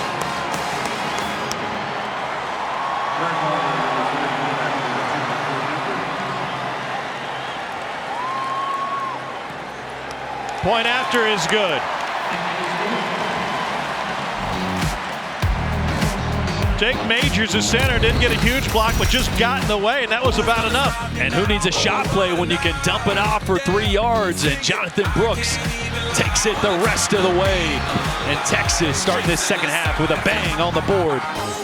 13-10. Open eye, re-emerge from the side like a god. I'm talking real wild. 23, 45 with the rock. I'm a lot. I am not what they think. Take a look at the Bowl Challenge Cup standings, brought to you by Progressive. Big Ten off to a 2-0 start with 7 remaining, thanks to Minnesota's win earlier today. Yankee Stadium against Syracuse. Both the Big Ten and the SEC have 7 games remaining. By the way, it won't be long until we see the SEC attached to Texas in its name. Sports that Texas and Oklahoma can come a year early. Won last year in the Big 12. What does Michael Penix Jr. look like tonight? Well, it's been a frustrating night. Credit Texas defense, but it didn't start well. Miscommunication between the receiver and Penix. Thought he was going under. Receiver goes over, led to that interception. And then it's just been a little bit off on some of the deep throws. And then Texas has really frustrated Penix. They've been all around him, making him move. Good coverage on the back end. You know, it really reminds me when we were talking about this at the Cal game for Washington. Penix had 380-something yards, 36 completions, but only 2 balls, 2 receptions went longer than 20 yards. Cal played deep zone, kept everything in front of him, and made Penix take those open short throws over and over and over again. A lot of times, that'll frustrate a quarterback. Yeah, after the game was talking with Ryan Grubb. He said, I only threw for 374, but I'm exhausted after this one.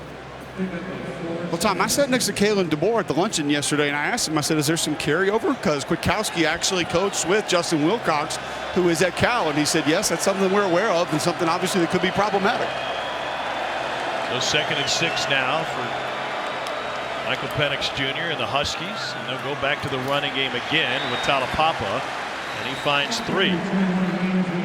That's why you'll see Texas with those 2 safeties over the top.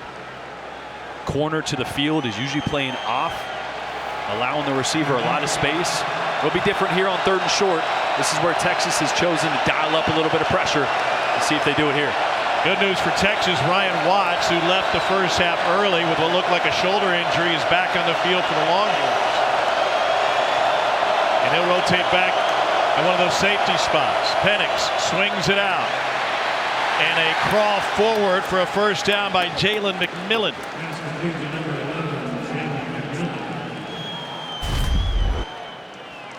Boy, Jahdae Barron made this really tough on McMillan.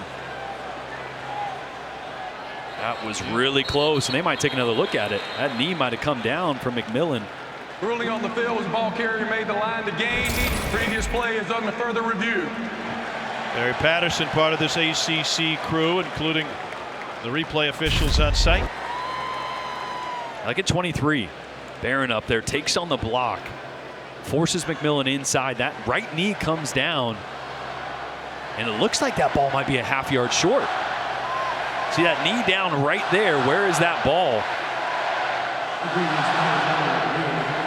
That yellow line's not 100% accurate, but this is a great shot down the line. Watch that right knee. Right there, down. Yeah, that's a yard short. After further review, determined that the ball carrier was down at the 34-yard line. 4th down and 1 at the left hash.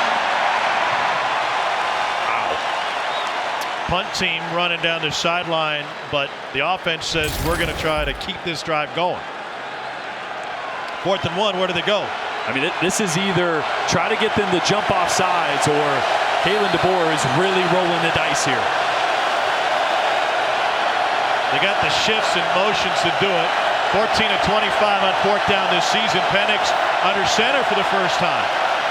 Yeah, they're not going to snap the ball here. They're going to move, fake the count, move a couple more times maybe, take the delay of game and punt it. They do snap it. Penix breaks through and picks up the first down. I love it. Every time I'm sitting on my couch, I'm like, well, why don't they fake it and then the last second run the sneak? Exactly what they did here. The defense at some point gets caught off guard, right? Okay, they're just trying to get us to jump. Don't jump, don't jump. Hold your water, and then last second, the quarterback sneak. Cole, 4th and 1, quarterback under center. What's the center Luciano thinking there? Yeah, you're just bear crawling. Get 4 hands on the ground, stay low, keep that pad level low, try to drive, get a little bit of movement, and it really did look like center and left guard got a really nice push in the middle to help with that first down yardage. That's Kirkland at left guard. born a Husky fan. Penix pulls it back, lobs it out, and they got room to run for Quentin Moore with his first catch of the night, and he picks up 17. Great visit with Jackson Kirkland yesterday in his 6th year. Second team All-American coming out of Jesuit High School, Portland. We said, what's your first memory of being a Husky fan? He said, we have this picture of me in the crib, maybe the smallest he's ever been, 6'7", 340. Dad played in the Rose Bowl as a Husky. That ball is batted down. T'Vondre Sweat got his paws on it as Keandre Coburn delivered the hit. Dad Dean was first team All-Conference in the 1990 team.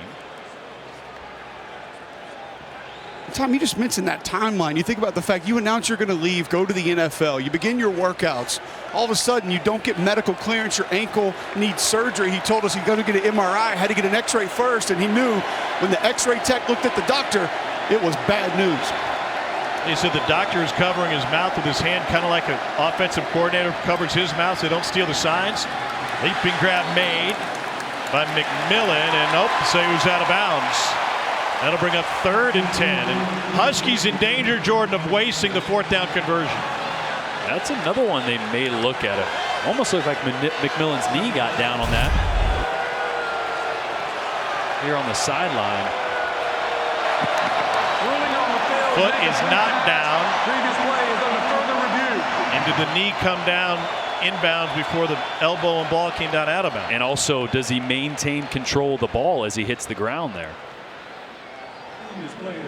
Well, elbow kind of comes down in too, so I think it's going to be about, does he have firm control of the ball?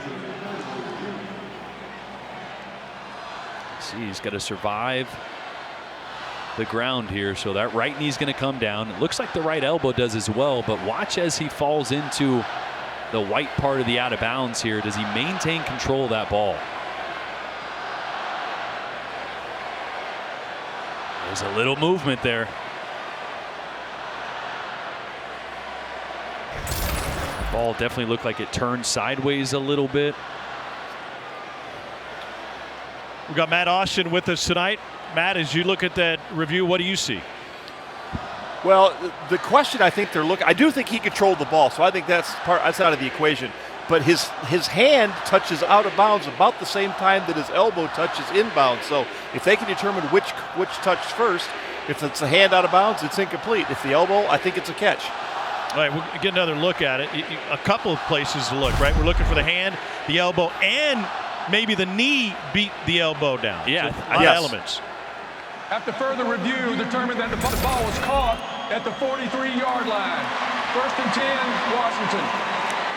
So that knee did come down, beat the elbow, and then, you know, the ball can oscillate. Do you still have firm control? The ball can move a little bit. Obviously, they looked at that, saw the knee come down before the elbow there. Hey, you're going to have to stop using big 3rd words. down 6. 3rd Oscillate? and 6. Yeah. Asteroid, oscillate, banana bread. Wait, what? 3rd and 6 after the completion. Remember, they converted a 4th down earlier on the QB sneak. Pressure coming. Penix stands tall, delivers a strike for a 1st down to Jalen McMillan. Boy, that's more the Michael Penix we're used to seeing. There's some pressure coming on the edge, and he just shifts a little bit in the pocket. One step there to his right, your left, and hits his receiver McMillan right between the numbers. 5th catch of the night for McMillan.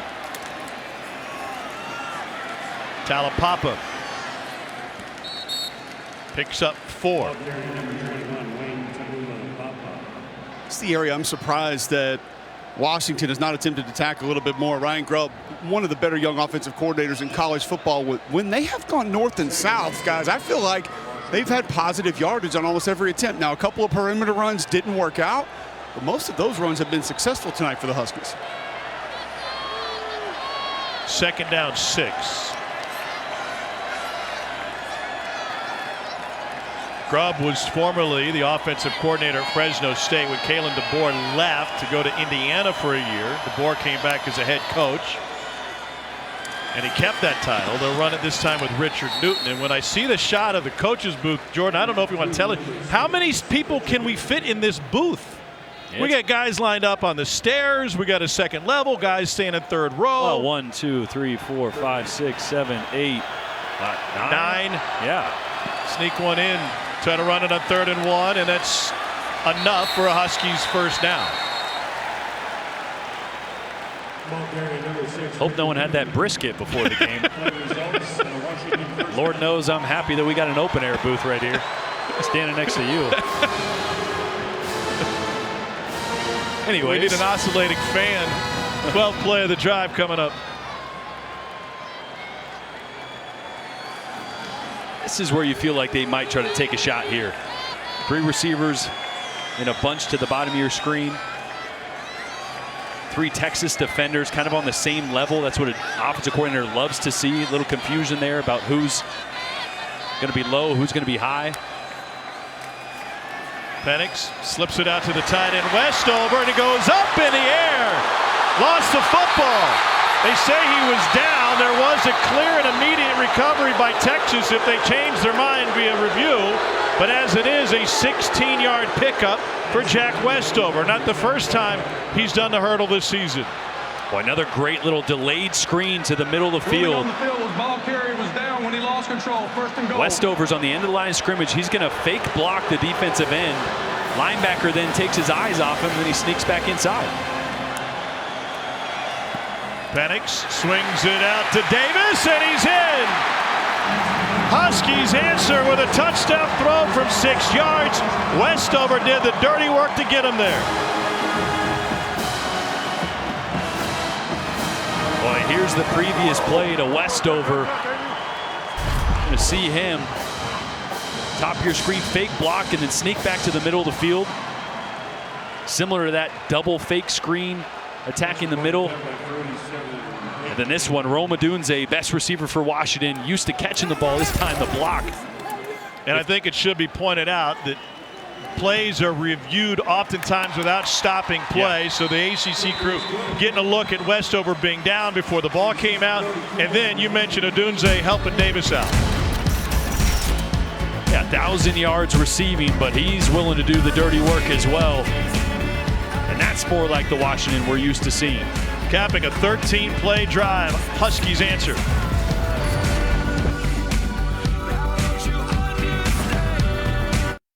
The Valero Alamo Bowl is brought to you by Valero, where we're changing the game right now. That was a 24th drive of 10 plays or more this season for Washington, the most for a Pac-12 school in a single season since at least 2004. And it's a 10-point lead for the Huskies. They put together long drives, they eat a lot of clock. And the Texas offense truly missing their top 2 running backs in this game tonight. They've run for just 27 yards so far. Gross will put it in the air. Texas will get the ball back in a moment. And an opportunity for Quinn Ewers, who's had an up and down season as the Longhorns freshman quarterback. Touchback. Let's take a look at tonight's clutch delivery, brought to you by Chipotle. Yeah, I thought Sarkisian did a really good job of getting him in rhythm. Started with the big throw to Jordan Whittington, using his body. Little off-script throw. Get Xavier Worthy involved, and that's the arm angle, the talent. The screen there finished off by Jonathan Brooks. He's been in rhythm. They've been efficient. But the rest of this game is going to be squarely on the shoulders of Quinn Ewers. And you want to talk about pressure. Enough pressure being the Texas quarterback. Yep. But the notoriety that he came here with from Ohio State adds more pressure. There's Robinson out of the backfield, picks up a first down. We talked to Sark about that. He said he gets it. He knows what it's about being the Texas quarterback. The demands on your time, the expectations to be a winner at this position is one thing to know what it is, and another thing as such a young quarterback then to execute. Yeah, and execute with the expectations and the outside noise. Arch Manning's going to be coming here in a few weeks, few days maybe. There's a lot of pressure on this young man. He is uberly talented. He has played really well in moments so far this season. I think we're going to learn a lot about Quinn Ewers and Steve Sarkisian and this offense. Prior to the snap, false start, number 70, offense, 5-yard penalty, still first down. And that false start took a completion away. Took a completion away from Keelan Robinson, so they feel like they've got something there. Cole, you've been watching. What do you see from the body language down on the field with Quinn Ewers? Well, there's not a ton of energy, but that's just his personality. I thought we all got to know him a little bit more when we sat down with him, and we were all maybe came away with a little bit of a different opinion of the kind of person Quinn Ewers is. It's one of the unfortunate parts of social media that goes along with today's college football. Here's Robinson having a fight for every yard he can get, and he found 4. I think we generate an idea of what these young men are, who they are, what they're about, how they act, what they say based on pictures we see or what other people say about them. But I thought it was a great conversation. He was very calm, very well spoken, obviously not arrogant, not cocky at all. And I thought the comment that Sark gave us, you cannot play quarterback at Texas and be meek or timid. There's a lot more that goes into that than just understanding the pressure that comes with being the quarterback at this university. Pressure up the middle on 2nd 11, going deep. He's got Worthy, and it's incomplete. Xavier Worthy was right there, had a step on Jordan Perryman. We have talked a lot about some of the inaccuracies downfield. This is a really good throw. This is a ball that Xavier Worthy's got to adjust to. That ball had a ton of air. He had a step. That's a yard inside. That is a ball that Xavier Worthy is going to watch and is going to go, how did I not catch that? That one, to me, from up here watching the replay, that's not on Quinn Ewers. I thought that was a really good throw. Perriman is still down on the field for Washington. And the athletic training staff tending to the senior transfer from UC Davis.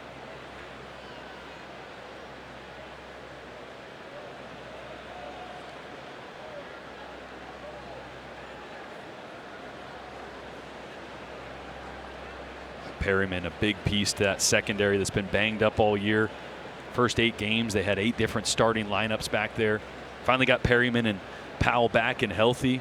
You know, usually when you ask a defensive coaching staff, who's your best cover corner, there's an immediate answer. And perhaps even 2, 3 guys that they can talk about. There was a hesitation with the Washington defensive coaching staff trying to figure out, you know, who's the guy that we have that we really trust back there. Yeah, and it was a long pause. And then the answer was the Husky or the nickelback, Dominique Hampton.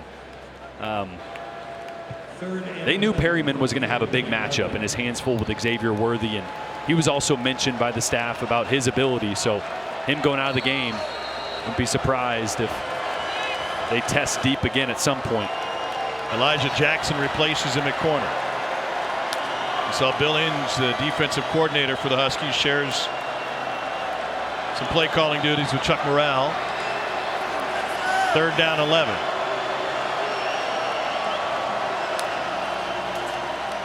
Ewers goes over the middle, lobs it. Worthy's got another drop. 3rd drop of the night for Xavier Worthy. Quinn Ewers frustrated after that one hit the turf, couldn't help but react. Exactly what you want to do against cover 2. They're going to roll out of this. 2 safeties high. The middle of the field is where you want to attack, and that's exactly where Xavier Worthy goes. And this is a heck of a ball again by Quinn Ewers. That's a touchdown. Sark said they were coming. They've taken shots. They just haven't squeezed them. And Xavier Worthy, so good last year. That one hauled in by the gunner, but Ewers thought he had it. Xavier Worthy certainly thought he had 6. Right off the hip. QB receiver not on the same page.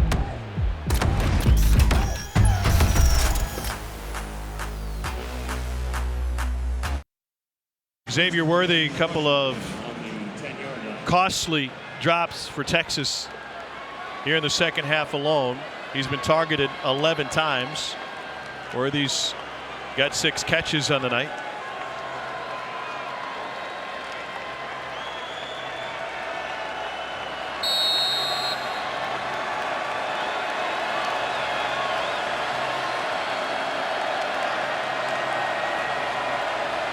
So the ball back to the Huskies, leading by 10.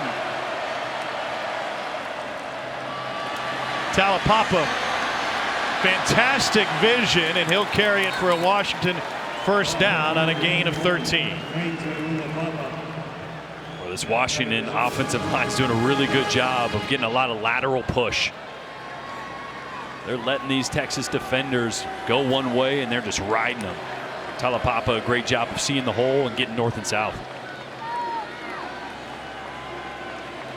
Talapapa has been more the first half back. Cam Davis more the second half back for Washington this season. Talapapa going to have to take on more of that role with Davis out tonight. Injured late in the week in bull practice, we're told. Penix, a dart, complete for a gain of 11 to Taj Davis.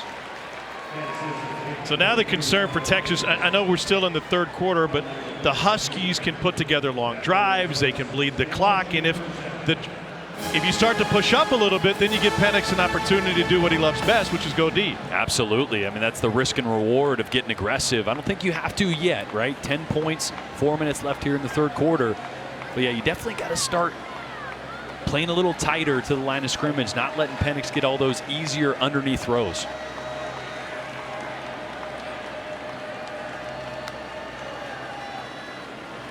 Delayed blitz, and he's still able to get it out to Odunze. Rome Odunze fights, and he carries 3 Longhorns with him for a Husky first down and a flex after. And Washington pushing some dudes around now. Yeah, just a curl route to the right.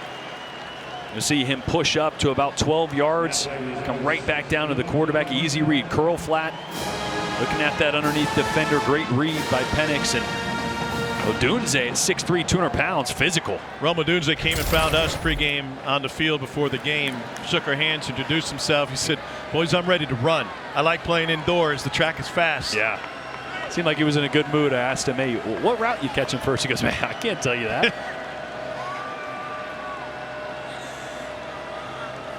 Using a lot of clock thanks to the shift, but then a flag, multiple flags. Prior to the snap, false start, number 66, offense, 5-yard penalty, still first down. But we got to look at the play they're going to run, which is a play we got yesterday. It's a simple play call, but one that takes advantage of Penix's ability to move in the pocket. Yeah, as Jalen Polk, receiver who's not in the game right now, what your favorite play was? Yeah, this one called Bengal. You know, I've caught a couple touchdowns. He didn't tell us the play, but we kind of did a little homework and watched some plays, and they were going to run a shot play right there. Would have ended up going to Taj Davis in the slot. Actually, they changed the play call now with the penalty. Penix swings it out to Talapapa, and he takes it out to midfield nearly. It's a pickup of 9. They didn't show too much of it, though. I bet they come back to it. Yeah. It's a little play they like to get tight ends to the boundary and run the slot from the field on a deep crosser route. There's nothing more fun than a coach's meeting than showing a play to an OC like we did with Ryan Grubb yesterday and having him stop the laptop and explain every aspect of the play, because he's got such immense pride in what they've been able to put together. Penix going deep. This is McMillan, and it's too strong. And what I loved about it, too, is we had talked to Jalen Polk and some of the players before Grubb came in, the offensive coordinator. I said, "Hey, when are you guys going to run Bengal?" And he goes, looks at me, kind of wide-eyed smile. He goes, "How do you know about Bengal?" I'm like, you know. 3rd and 6. Huskies have been a better running team tonight than Texas has, and Washington has converted 7 of 13 third downs. Giles Jackson learning the play right in front of McMillan. Pardon me, that was Odunze, and on the crossing route, Odunze taken down well short of the marker by Deshaun Jameson. 4th and 2 if they want to leave the offense on the field, and they will. Ball just a little behind Odunze there, so didn't have time to get his head around and see the defender make a move.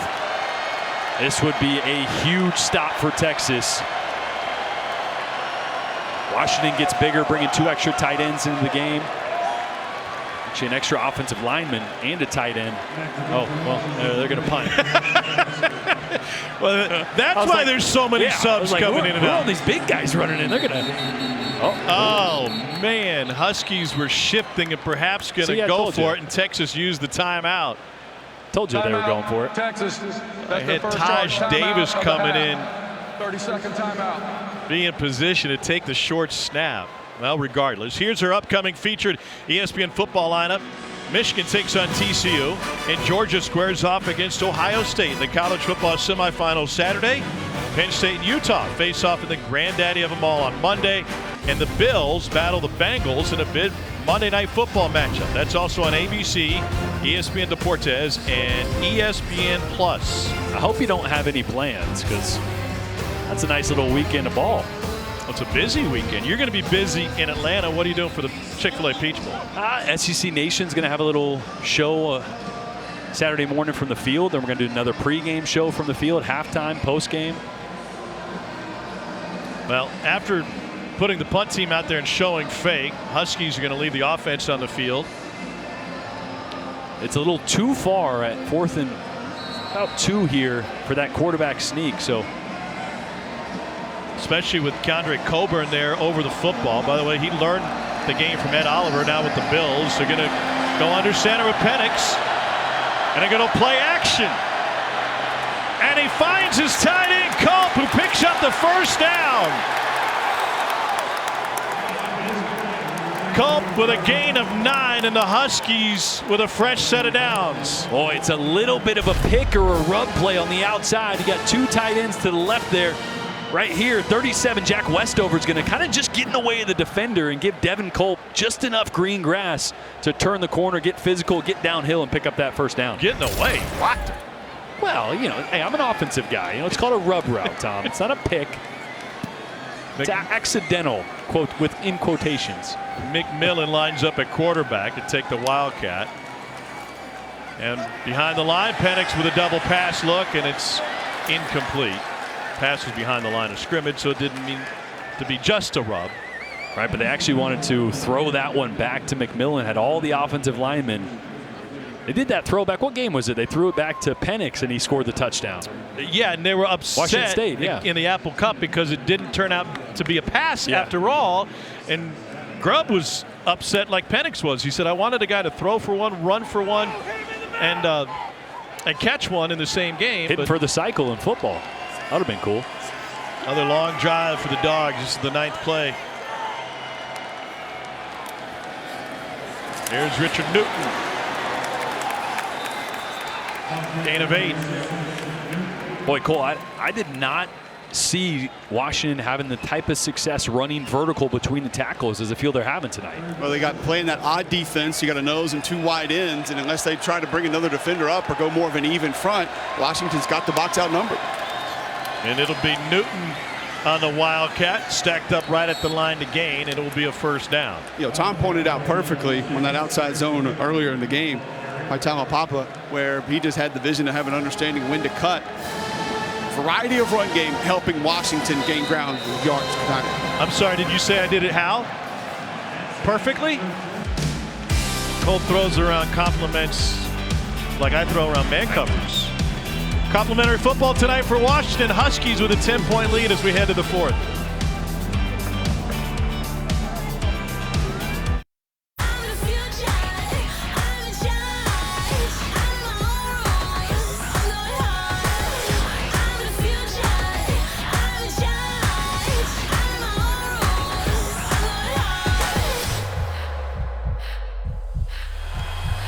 Fourth quarter action from the Valero Alamo Bowl. Washington on top of Texas 20-10. The Huskies looking for their 11th win of the season.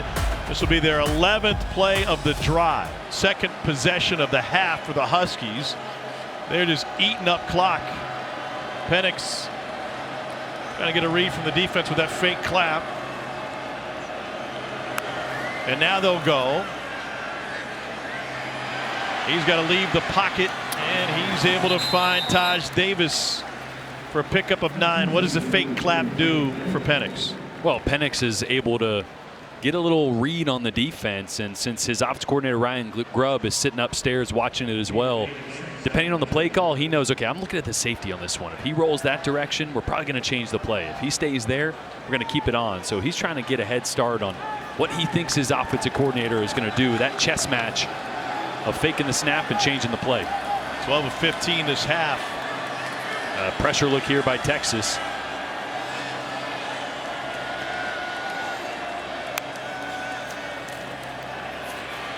A little tunnel screen. Here's McMillan for the first down and gets taken down by Austin Jordan after a gain of 11. Boy, those middle screens have just been money for Washington, and this is a huge moment in this game.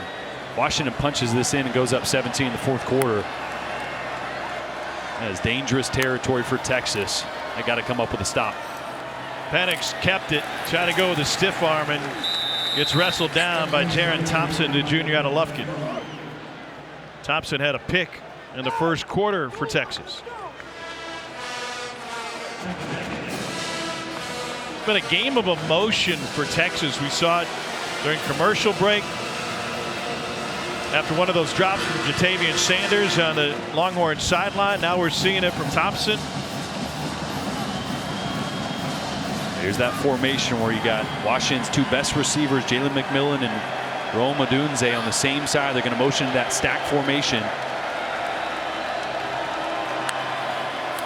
Penix looking that way to the slant, and it is caught. A touchdown for McMillan.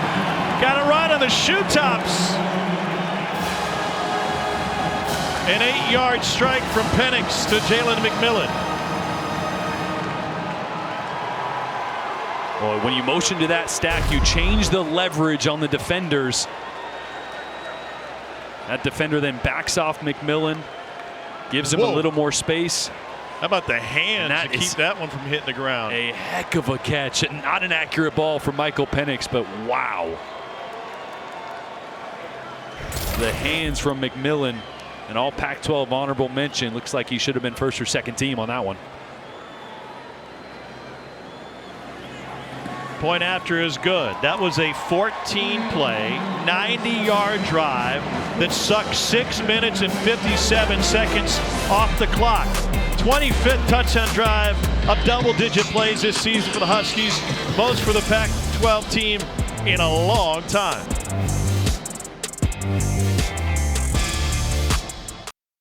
$65-pound trophy goes to the winner of the Valero Alamo Bowl. There have been some incredible comebacks in the history of this bowl game. Texas will have to find some rhythm offensively to author another one of those. 27-10. Huskies with the lead, couple minutes into the fourth quarter. One of the greatest came with Gary Patterson coaching at TCU. He's now on the Texas staff. Murphy changed his shirt at halftime to try and reverse the fortunes. A knuckleball kickoff. And the roller picked up by Robinson, and he takes it out to the 26. Cole, kind of weird seeing Gary Patterson over in that Texas sideline in the burnt orange visor, huh? Weird seeing him in those colors, Tom, but not weird seeing the way that he has been acting. I can tell you, being down next to that Texas bench for an extended period of time, he still acts like a head coach. And he's going up, grabbing players, talking to them. He's bitten into the officials a few times. You see him writing stuff down constantly. He's over there in that little, got his hands on the knees, staring down, trying to see what's happened, deciphering the different looks that this Texas offense is getting. It's been cool to watch him kind of go back and forth interacting with all the different players. Yeah, I talked to him pregame. He said, I'll jot down some notes, and if things are going well at halftime, they won't ask me anything. If things aren't going well, they might say, what do you see? He said, but I'm just happy being a part of the program, helping out where I can. And here's the tight end, Jatavian Sanders, who goes into the Washington bench. Cole Sanders was a guy we saw showing some emotion earlier this quarter. Had to be calmed down a little bit. Pretty fiery after that last drop by Xavier Worthy. A couple of different players had to go over, try to calm him down. I'll give Quinn Ewers credit, Tom. He was one of the first ones over, kind of backed him off, saying, hey, stay off my guys here. Let's try to calm down a little bit. Obviously saw Tim Banks, tight end coach, coming over there, talking to him some, but some emotion on that Texas bench, not for the reasons that they want. Yeah, Jeff Banks trying to help out. This will be a 3rd and 2 now for Quinn Ewers in the Texas offense. Ewers 20 and 29 for 220 and a touchdown. They have not been good on 3rd down tonight. 4-man rush. Ewers fits it in. That's a first down to Jordan Whittington, a pickup of 8. We've seen Whittington get involved, Sanders on this drive. I got to feel like there's going to be a quick throw to Worthy. Try to get him back and locked in. A lot of times after a drop like that, you just need an easy one like this. And there it is. And Worthy takes it inside the 40. The drops are nothing new. Entering tonight, Worthy with 15 drops over the last 2 seasons, tied for 3rd most in the FBS. That also means he's being targeted a lot, and for good reason. And a lot of times those drops are a mental thing. That's why you just need to get him an easy one, get him back in. Ewers took a shot, lobs it downfield, and incomplete. Trying to find Casey Kane, but Huskies brought some pressure. Well, I tell you what, he was under a little pressure there, and again, that's the second double move. The first one early in the game by Worthy, that ball was just forced to get out a little too early. Ewers has strong enough arm. He'd like to wait a second, let the receiver separate a little bit more before releasing that. Remember, Jordan Perriman went out with an injury on that Xavier Worthy drop. Now they go to the screen to Whittington. And so with Perriman corner out, Elijah Jackson was the one who was matched up a moment ago with Kane. 3rd down.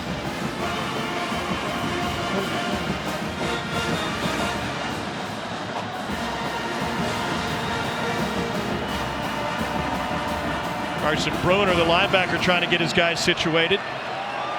5 defensive backs on the field for the Huskies. They bring a linebacker. Ewers, the out route, and that's good for a first down to Jordan Whittington. Well, you just feel the rhythm, right? And a lot of times when you start to push the tempo a little bit as an offense, it's really like a 2-minute drill. And when you do 2-minute drill, you get back to your day 1 install, week 1 install, fall camp plays that you know like the back of your hand. So you're not thinking anymore. You're just reacting. You're playing faster, quicker, easier reads for Quinn Ewers. That's why you're seeing a little bit of momentum here. Out of the pistol on the play action. Ewers licks it incomplete. Pressure was coming from behind him. Boy, weird little play call there. That would have been a really tough throw for a right-handed quarterback. Tight turn going to the left, trying to hit a glance or a bang 8. A post route on the backside.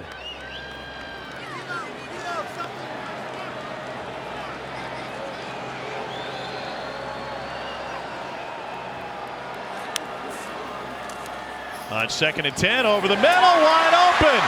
A Texas first down inside the 10. Ball out late, but Gunnar Helm will move the chain for Texas. Boy, I love this. Watch the motion by the running back and how it pulls these defenders, and then the tight end is able to sneak right into that vacancy. All those defenders go with the running back, 3 of them, and that tight end right in the open spot. Only the 5th catch of the season for Helm. They'll run it this time. Quick move at the outset by Jonathan Brooks. It'll be a net of 5 and give them 2nd and goal from inside the 3. Longhorns going no huddle, trying to look for some tempo. It's Brooks again, and he will churn and end up in the painted end zone. 3-yard touchdown plunge, and the Longhorns spend just 3 minutes. They get back in the scoring column.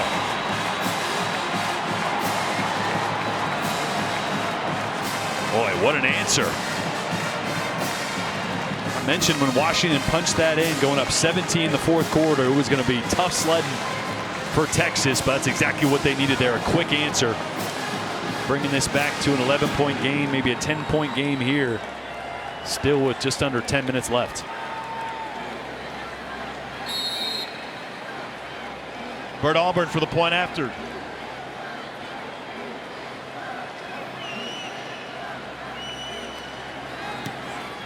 And it's a 10-point game after that 11-play, 74-yard drive.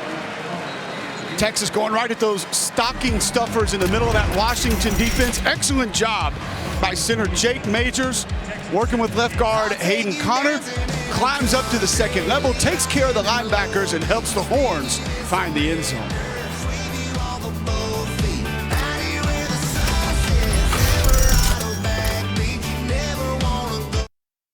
Valero Alamo Bowl is brought to you by Valero, where we're changing the game right now. And visit San Antonio. Plan your trip at visitsanantonio.com. Already a good night for football in the state of Texas. Cowboys beat the Titans tonight, 27-13.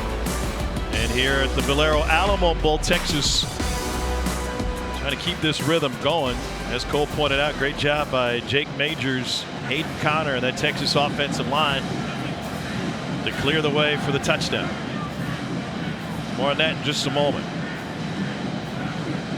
Giles Jackson out of Antioch, California, set to receive.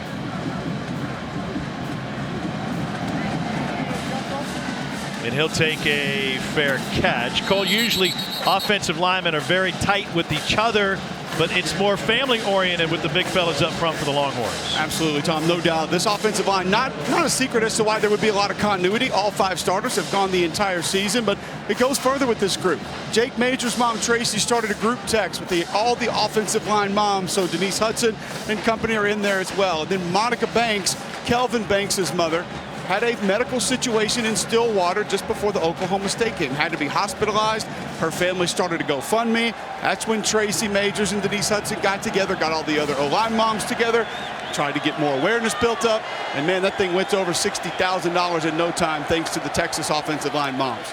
Here's Penix with the short roll, now looking to go deep, and he will into coverage. It is knocked away at the last second. Odunze, the intended receiver, and Terrence Brooks, freshman at a Little Elm High School in Texas, batted it down. Should be noted, by the way, part of that GoFundMe, Xavier Worthy said, I got a couple grand to throw in there too to help out a teammate's mom.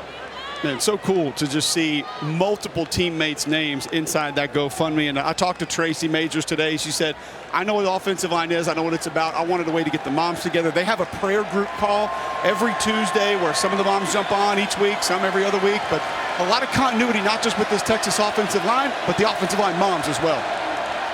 2nd and 10. Huskies running it with Talapapa. And he is forced out of bounds by Jaron Thompson after a pickup of 5 and a big 3rd down for UW.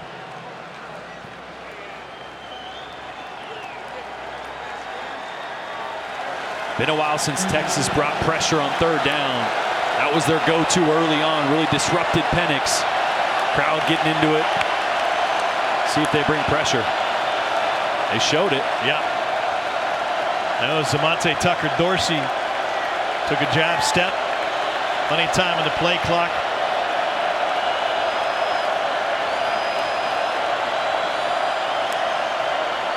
They bring only 4. Penix over the middle. That is caught for a 1st down by Jalen Polk. Well, good to see him back in the lineup. It's been at least a quarter, maybe since the first half, since Polk has been back in there. Got a little banged up early. Just a stick route, working in man coverage, push up, attack leverage, turn, show your numbers of the quarterback, and an accurate throw by Penix. But on that one, you see Texas showed blitz. Yep. Washington changed the play, so Texas changed. Pressure from the edge, and now up the middle. Penix lets it go, took a hit, and overthrew Jalen McMillan. Brought it from the edge, a little delayed coming up the middle. So, Cole, to your point, a team in Washington that didn't see a whole lot of pressure over the course of the season is seeing some of it from Pete Kwiatkowski, the Texas DC. Absolutely, and he's got ways to be successful. He has coached with coaches that have had some success against this Washington offense, and the pre and post snap movement so far, what I think given this Washington offensive line the biggest headaches. On 2nd and 10. Talapapa finds a hole. Looked like none was there, and he's just short of the 1st down. It'll be 3rd and about a foot. Boy, watch this double team on the left side. Again, great push. Fautano. Huskies going quickly here out of the shotgun, and Talapapa picks up the 1st down. They're finding a lot of success running behind the left side of that offensive line. We've talked about Jackson Kirkland a ton. Doing a really good job of getting double teams on those big Texas defenders and getting some movement. 4th 100-yard rushing game of the season for Talapapa. And that makes it back-to-back. He went for $126 in the Apple Cup on the road to Washington State. They'll turn to Richard Newton this time, and he took a lick from Jaron Thompson. Try to yank the ball out of there too. 1 yard gain.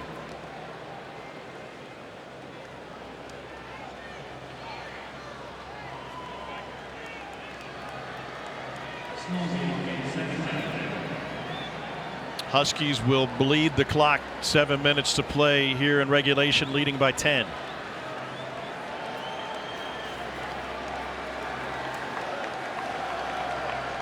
Kalen DeBoer with a credible turnaround in Seattle. 4 wins last year. Sitting on 10 right now. Late blitz to the outside and nearly picked. Terrence Brooks had it in his hands but couldn't complete it. Just a minor hesitation by Penix at the top of this. That throw is a little late. The true freshman Terrence Brooks makes an unbelievable jump on that ball, just can't pull it in. Huskies have converted 10 third downs tonight. This is 3rd and 9.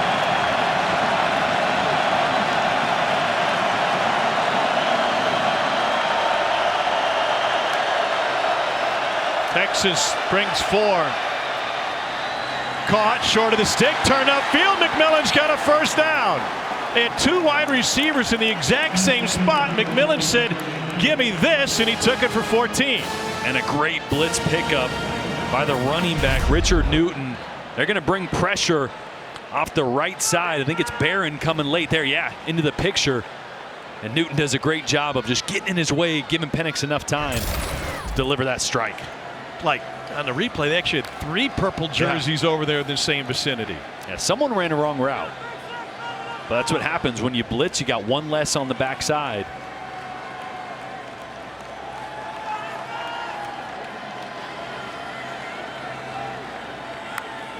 Get the snap off with 2. Here's Newton again. Picks up 1. 2nd and 9 coming. That clock just bleeding, like you mentioned. 5 minutes, 45 seconds. It's a 2-possession game, and Texas has got to find a way to come up with a stop here. They thought they had it on the near pick by Terrence Brooks a couple of plays ago.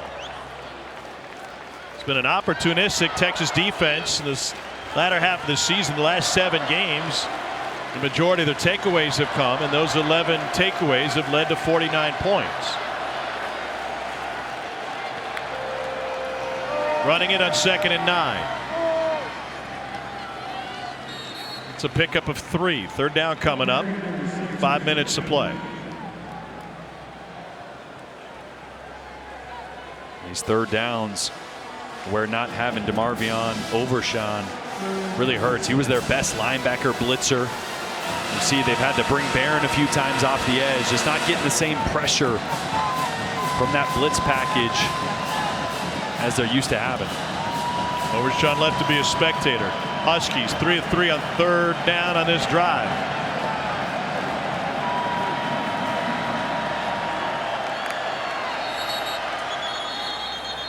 Might have been Texas that jumped. We'll see. Prior to the snap, false start, number 51, offense, 5-yard penalty, still 3rd down. That was Jackson Kirkland. It was just the tiniest flinch by Kirkland right here.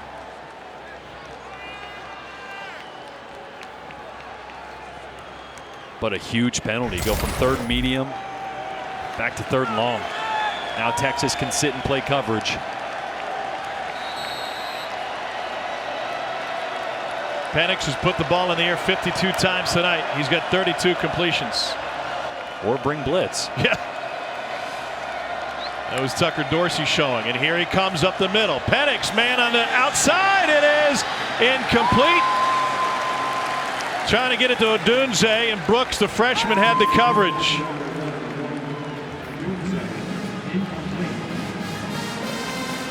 I'll try to do a little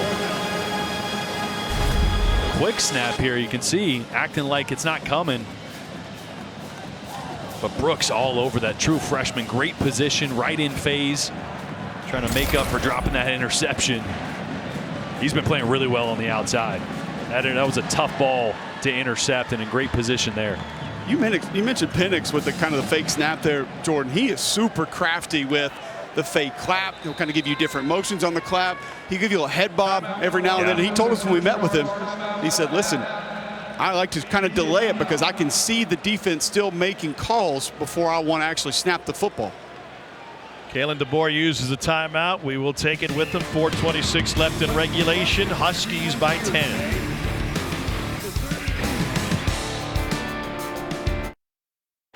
Look at these clock-eating drives and yardage-eating drives that the Huskies have put together here in the second half. 13, 14, and 12-play drives. The first two ended in touchdowns.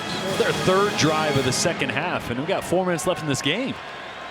It's just been demoralizing. Masterclass on offense by Washington of controlling the football. Still time for you to get to Pat O'Brien's after the game, the way they're eating the clock. Zach Westover shifts. Kalapapa does the same, and now it's McMillan. A 4th and 11. Penix fires, knocked away, and a turnover on downs. Jackson disrupted by Anthony Cook. Boy, it's really Jaylan Ford. You're going to see him on the left side of your screen dropping his zone coverage. And he gets right in the way of where Penix wants to throw this ball. So Penix got to leave it inside a little bit more than he wants to, which allows Anthony Cook to make a play on that ball. Jaylan Ford is not in that position. That ball can be on the outside shoulder of the receiver, away from the safety. But Ford, a great job of getting right in the way. 4th and 11, and they go for it. A punt into the end zone would have been net only 16 yards, but still, Quinn Ewers and the Longhorns have good field position down 10. Ewers swings it out, and his running back Keelan Robinson gets shoved out of bounds.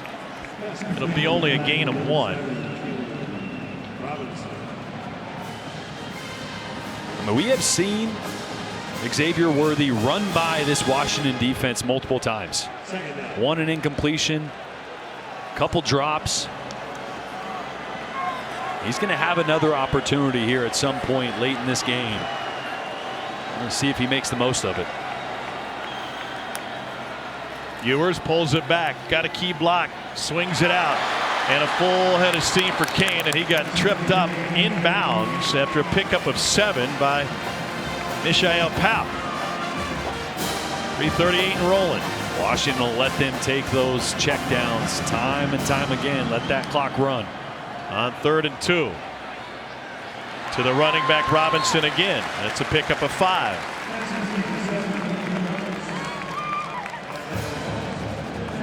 Two possession game still. Now you got to think a chunk. Got to get something here. 15, 20 yards. We attack the middle of the field versus those two high Washington safeties. Ewers complete again to Kane, and he got room to run. That's actually a great read. Washington rolled to a post high. Safety rolls to the middle, which means you have no flat defender. So just take that stop route to the boundary. It's a really good read by Quinn Ewers. It's now a Texas freshman record for passing yards in a bowl game. Surpassed Colt McCoy's 308 and 06. Lob and nobody there. He's only the 5th Texas quarterback to throw for over 300 yards in a bowl game. Major Applewhite has the record of 474 against Washington in the 2001 holiday, which we showed you earlier.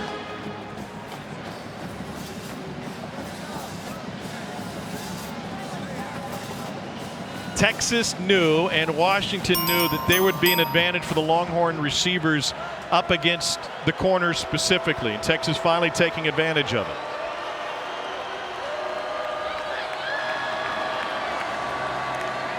On 2nd and 10. Ewers is going to tuck it and rumble, and he's got a Texas first down. Boy, not known for his speed, but Washington drops into a soft zone coverage. Ewers sees some daylight. It's a great job there of getting out of bounds, stopping the clock. We talked about the importance of this game for Quinn Ewers, not just tonight, but what it means for the offseason for this young quarterback. Yeah, it's huge. You got Arch Manning coming onto campus in a few days. Had an up and down season from a confidence standpoint, from a teammates trusting you standpoint. This drive could make or break Quinn Ewers. Ewers looking end zone into coverage and incomplete. And when you say make or break them, it's about having the confidence and containing that leadership into the offseason workouts and going into spring ball. Yeah, not make or break his career, but make or break the confidence that you need going into an offseason where this team is expected to make another big step next year. And you want your team to believe in you. You want to end on a high note. And down 2 scores. You got to make something happen here with 2:20 left. 4 of 6 on this drive. Swings it out to Robinson. Got a blocker. Robinson ridden out of bounds finally by Tuputala. It's a pickup of 5. Jordan Whittington, good blocking on the edge, something the Texas wide receivers have been great at all season long. Oh, he wasn't out. The clock, pardon me, he was, and then they spotted it. So 2:10 and rolling now. Best mismatch down here in the red zone. They got to hurry up. Jatavian Sanders, big-bodied, 6'4", 240-pound tight end. He's going to be on the point of this bunch right here. Huskies have 12 on the field right now. Snap it. Tuitele came on late, but he's able to get off the field. Ewers incomplete into the end zone. If they would have gotten that snap off, it would have been a first down with 12 on the field. Yeah, and that's just the youth, right? I mean, Quinn Ewers is still a first-year player. You take the field goal here because you still need a field goal and a touchdown at some point. So take the points. But yeah, if you just snap that ball half a second early, get a free play. That's what him and Steve Sarkisian are talking about on the sideline right now. 26-yard attempt for Bert Auburn. Had the go-ahead one from 49 yards against Alabama late early in the season. And Auburn punches this one through. 1:40 remaining at San Antonio. Washington 27, Texas 20. Back for the final 1:40.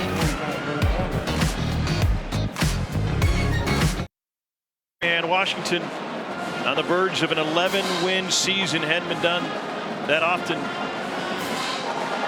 It'd only the 5th time in program history. Texas lining up for an onside kick. Laying the ball down sideways like a burrito. Going to try to get this one to squirt. Huskies use a timeout to talk about it. Texas has not attempted an onside kick this season. The last time Texas recovered one was against Texas Tech in September of 2020. Fans, you can check out the ESPN app for the Capital One post-game coverage immediately following the game tonight. You saw what happened in the Ole Miss game with the attempted onside kick. 6 the other way real quick. Yeah, don't want that to happen. Also not over if they don't get it. Right. Still have 2 timeouts, so chance to get the ball back if they stop them, even if they don't get the onside kick here. But you sure love to get it. I don't know how I feel about the burrito style kick. I always kind of like those high bouncers. See how unpredictable this path ends up being off the foot of Auburn.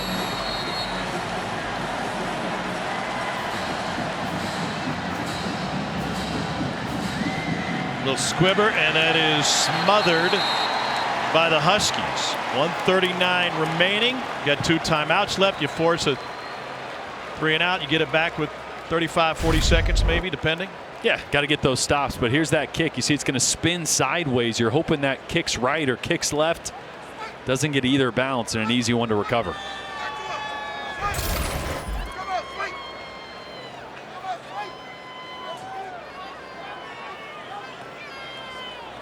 So the Huskies have Talapapa in the backfield next to Penix.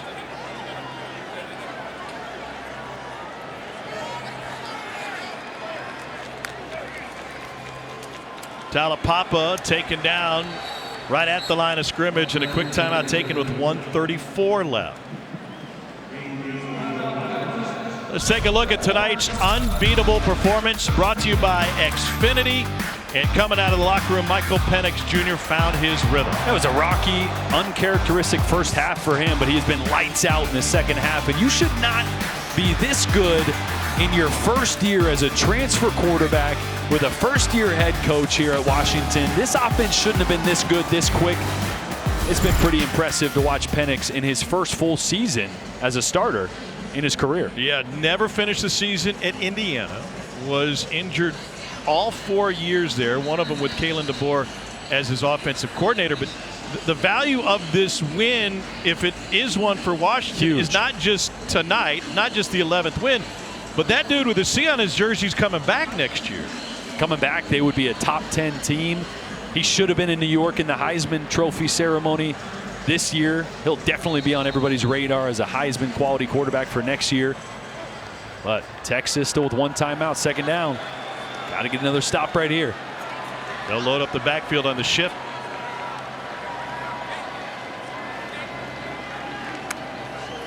Talapapa again. Picks up a couple. 1:30 and rolling.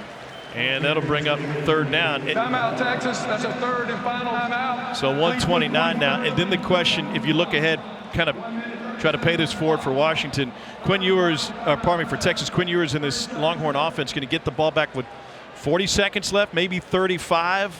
What in their play sheet would bring them success with no timeouts? I mean, big chunk plays, right? You got a big, physical, talented tight end that can run down the middle of the field. You still got Xavier Worthy, fastest dude on the field right now. Had a couple drops, but got a quarterback that can push it downfield. So they come up with another stop. It is not over. You'd have to get a big chunk play. You'd have to get on it, spike it, and then hopefully have enough time to take another shot or at least a couple more times into the end zone. 3rd and 7. And remember, when it comes to special teams, Texas nearly got to one of the punts earlier in the game for Washington. Starts right here, though. Everybody knows you're supposed to hand it off, do they?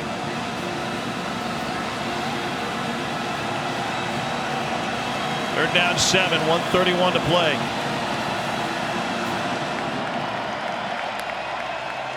Here's Talapapa, change of direction, and the Longhorns get the stop they needed after a couple of yards on that third down play. So how does Steve Sarkisian get Quinn Ewers ready for this possession? Well, he's going to have 2 plays, so he's going to go talk to his quarterback right now and say, okay, here's the first one. Get a completion there, and here's your second play. So you're going to have 2, so you don't have to think about it. Well, it's not just Ewers he's talking to, but also Xavier Worthy, a guy who can take the lid off, but has officially 2 drops tonight and a third that he could have adjusted and made a big catch on a play down the sideline. And you see him talking to Worthy and Ewers. That means he's saying, hey, if the safety gives you this look, here's how we're going to attack it. If he goes this way, then we're doing this. So he's literally talking through that play like they're in practice right now. 5-yard penalty. Still 4th down. Huskies take the delay of game. And that'll back them up 5. You mentioned it, though. Special teams has been a little shaky on both sides right now. So biggest and best play Texas could make starts right here with this punt. And the ever dangerous Xavier Worthy back there to see if he can make something happen. Jack McAllister to punt it away. Parents are Washington grads. Former soccer player, took up football late. And he's just going to try to punch this one down the field. It gives up a ton of yardage. The clock at 34, 33, and Huskies could have bled a couple more seconds off of it. So 31 seconds left. Texas down 7. Chunk plays, right? You can use the middle of the field because in college, you get a first down, that clock will pause for it to restart. But any chunk play downfield, you got to get everybody, linemen included, have to be aware. They got to get to the line of scrimmage as quickly as possible to spike it, to stop the clock, if indeed you stay in bounds. 320 yards tonight for Ewers and 30 completions. Boy, bunch set here. Usually going to go corner. 2 routes to the sideline.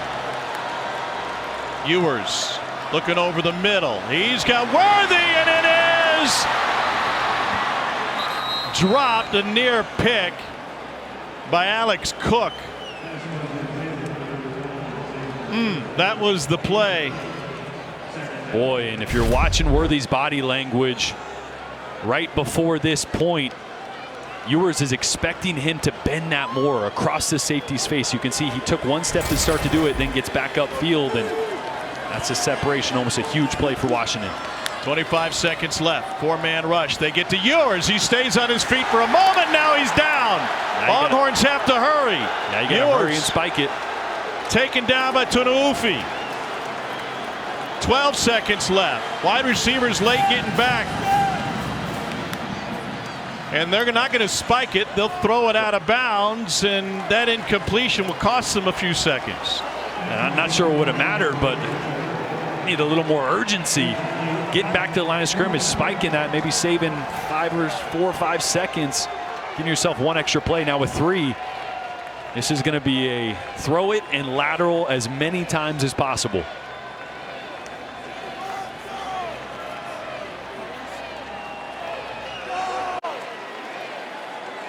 Huskies drop 2 safeties back to midfield. Ewers unloads. They're just going Hail Mary, and that one is caught. And the clock shows 000. Casey Kane with the catch, but the Huskies with the win. And what a season in Seattle, finishing it up here in the Lone Star State. Just the 5th 11-win season in program history, and the celebration between Jackson Kirkland, who came back for another year, and his head coach, Kalen DeBoer.